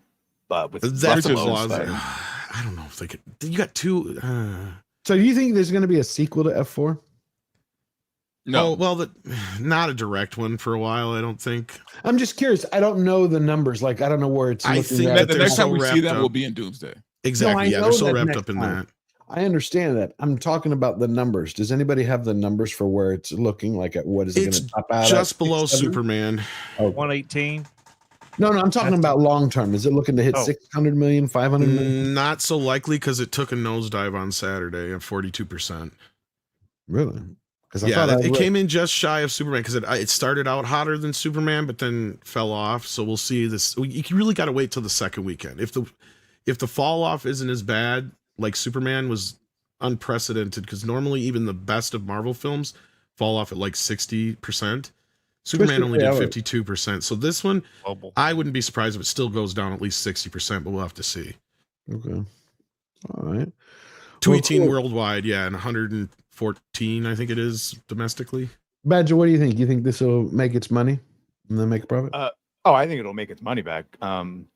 Yeah, the question is is it going to get a direct sequel? I don't know. That's what I wanted to say. Tom said that they ruined Galactus. Bro, we were never going to see Galactus. They're going to have a whole 10 years of Doom and then X-Men. Like by the time we get back around to Galactus, it'll be just fine. It'll be just fine. I'd like to see Doom. We don't even know if comic books are going to be around in 10 years. They'll be They're around saying in they're some resetting form. with Secret Wars. All single story. It's going to reset into a single timeline and stories. So who knows? There's so much time in between now and another phase. Yeah, supposedly Kevin Feige had this. I guess there's a 10-year plan. I'm like, get the fuck out of here, man. There's no way that there's I a believe 10-year him to plan. a point. Like, Actually, there is reason I nothing believe planned him- for after Loose. sequels. It's probably a loose 10-year Oh, plan. you said Feige. I'm sorry. I thought you meant Gunn. Did No, you say Feige. Gunn? I swear he said Gunn. No, Well, Feige- even Gunn doesn't have a 10-year Did he say plan because he might have an overall of where it's leading. Yeah, but I think even he's got an said overall plan. It's based on scripts. That's why Clayface is out, and everyone's like, "Why the fuck would you do Clayface?" Because we needed DCU content, and the script was good. His It's words cheap. verbatim. People are missing that part. That was the Yeah, other thing. You 45 guys million. realize? Yeah, it's dirt fucking cheap. That's dirt. But Okay. Yeah, that's technically dirt cheap now in Hollywood. Yes. Actually, So, yeah, that is like bottom barrel. Actually, Because you'll be because even they'll make that back pretty much through like video and 10-year ancillary shit. plans Yeah. never come to fruition the way. Yeah, they no, want. Feige has no fucking plan. Feige doesn't even know how to plan his day, I bet. That No. motherfucker was so stupid. He came out and said, I've never been happy with a Marvel movie ever that's came out. It's like, even if that's true, you don't fucking say that, dude. And if anything, that says more about you. That means you're letting this shit go out before it's ready. And that means that's who he was fucking talking about, right? Like, at the end of the day, like, Marvel is in really bad fucking shape. At least if DC's going to fly or crash, it's going to be completely on Feige, or I mean Gunn, because he was the guy who fucking, helped give Marvel a plan, the only plan they had for a while. And since then, they've been flying blind, and we've seen the fucking results. And I stand by, the only reason No Way Home was any fucking good is because they rushed that bastard through production, and they didn't have time to fuck with it, because they just knew they had to get that movie out, and they were trying to get it out before Flash. And then the turnaround in Flash just kept languishing in fucking reshoots. But that was the whole reason that movie existed. because there was no Spider-Man situation before that. It was all because, oh, they're getting Michael Keaton back. Well, let's go get the other Spider-Man back. That was the other thing I remember that you said, Tom, the second part. Franklin. Yeah. Franklin is going to be the MacGuffin that everyone wants, but that's because there's going to be incursion. So that's why when Robert Downey Jr. said new mask, same task, Doom thinks he's saving people by stopping these incursions, and he wants Franklin to do it. So the Fantastic Four is going to have to rescue their son, and everyone's going to want that fucking baby to stop the big thing. Like, there's going to be a reason. It makes sense to me. Okay. Well, we'll have to wait and see. All right, everybody. Tom, thank you for coming. Tell everybody where they can find you, what you have coming up before we read the last super chats. I should have before what? Sorry. Before I read the last super chats. Oh, before too late, I should have tier show tonight, I think. Cool. Other than that, morning shows and all that business where I normally am. Stuff like that. All When it's righty. Edge and After Dark. Awesome. Dante, what do you got coming up? Yeah, you guys can always catch me on Versus tomorrow, I think. Everybody's still at Comic-Con, so I don't know if it's going to happen or not. Be just me and Steph like last Monday. You better show up. Yeah, I'll be there. I'll be there tomorrow, and then you guys can catch VRL Thursday, 6 p.m. Sweet. Sundowner, thank you for joining us today. Please tell everybody where they can find you and what you have coming up. You have a video coming up or a special stream. Let them know. Yeah, I appreciate you having me on. Absolutely. Great time. Yeah, the Sundowners Club have a couple of videos coming out on House of the Dragon Season 3 with some location shots and some updates around the shoot there and bigger questions around the Game of Thrones universe. And then I have another video coming out that's probably going to be around the Gen V show. Okay. Well, that's good. Everybody, please go check out Sundowners Club and please subscribe to everybody. From Dante to Sundowner to Tom and the Angry Badger. What do you got coming up, my friend? I'll be on Late Night with the Gooch tonight. Diabolical Souls presents. And then, Monday, Versus and Badger Cast. Beautiful. Beautiful. Thank you all for coming. We're going to read the last super chats and then we are out of here. We got Skull Leaders coming back for $50. Thank you, Skull Leader. Hold on. Let me find this because I think Fletcher took off. He had to go early. Hold on. There you go. Thank you, Skull Leader. Always a gentleman.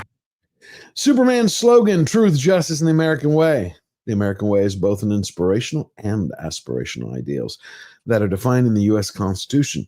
Just add more American way. And watch box office numbers increase worldwide, in my humble opinion. In your humble opinion, I think you're absolutely correct. I think that was a bad thing that it wasn't in there. I remember when Christopher Reeve said it in Donner's film, when Lois asked him, why are you here? Truth, justice, American way. I miss that. I still think that's one of the best 30-second scenes that explains the character, his purpose, and everyone around him. It's beautiful. Thank you, Skull Leader. And we also have Emily Kruger, member for 2 months. Happy Sunday. Happy Sunday to you, Emily. Always great to see you. By the way, I'm going to send you over to Valiant Renegade. So when you get there, when you rate him, tell him he came from Slayer Nation. George says hello. I will try to make it later. I am going to try to do this week. We actually are going to be doing Unchained this week. Sorry about the camera. I'm going to change the video card. We're going to have Carrie Smith on this Wednesday. And Fafo should be returning Tuesday night with Ron Coleman and March Mitchell from Rasmussen Reports at 7 p.m. So I will see you then. Thank you, everybody, for your support. You've been amazing. Please go thank our mods, Lord Thoth, Eric K., and our newest member, Istaphobos. Remember, we're fighters with one unbreakable rule. We never bow down. We never bend the knee. Always forward. Love you, everybody. Have a blessed week. Bye-bye.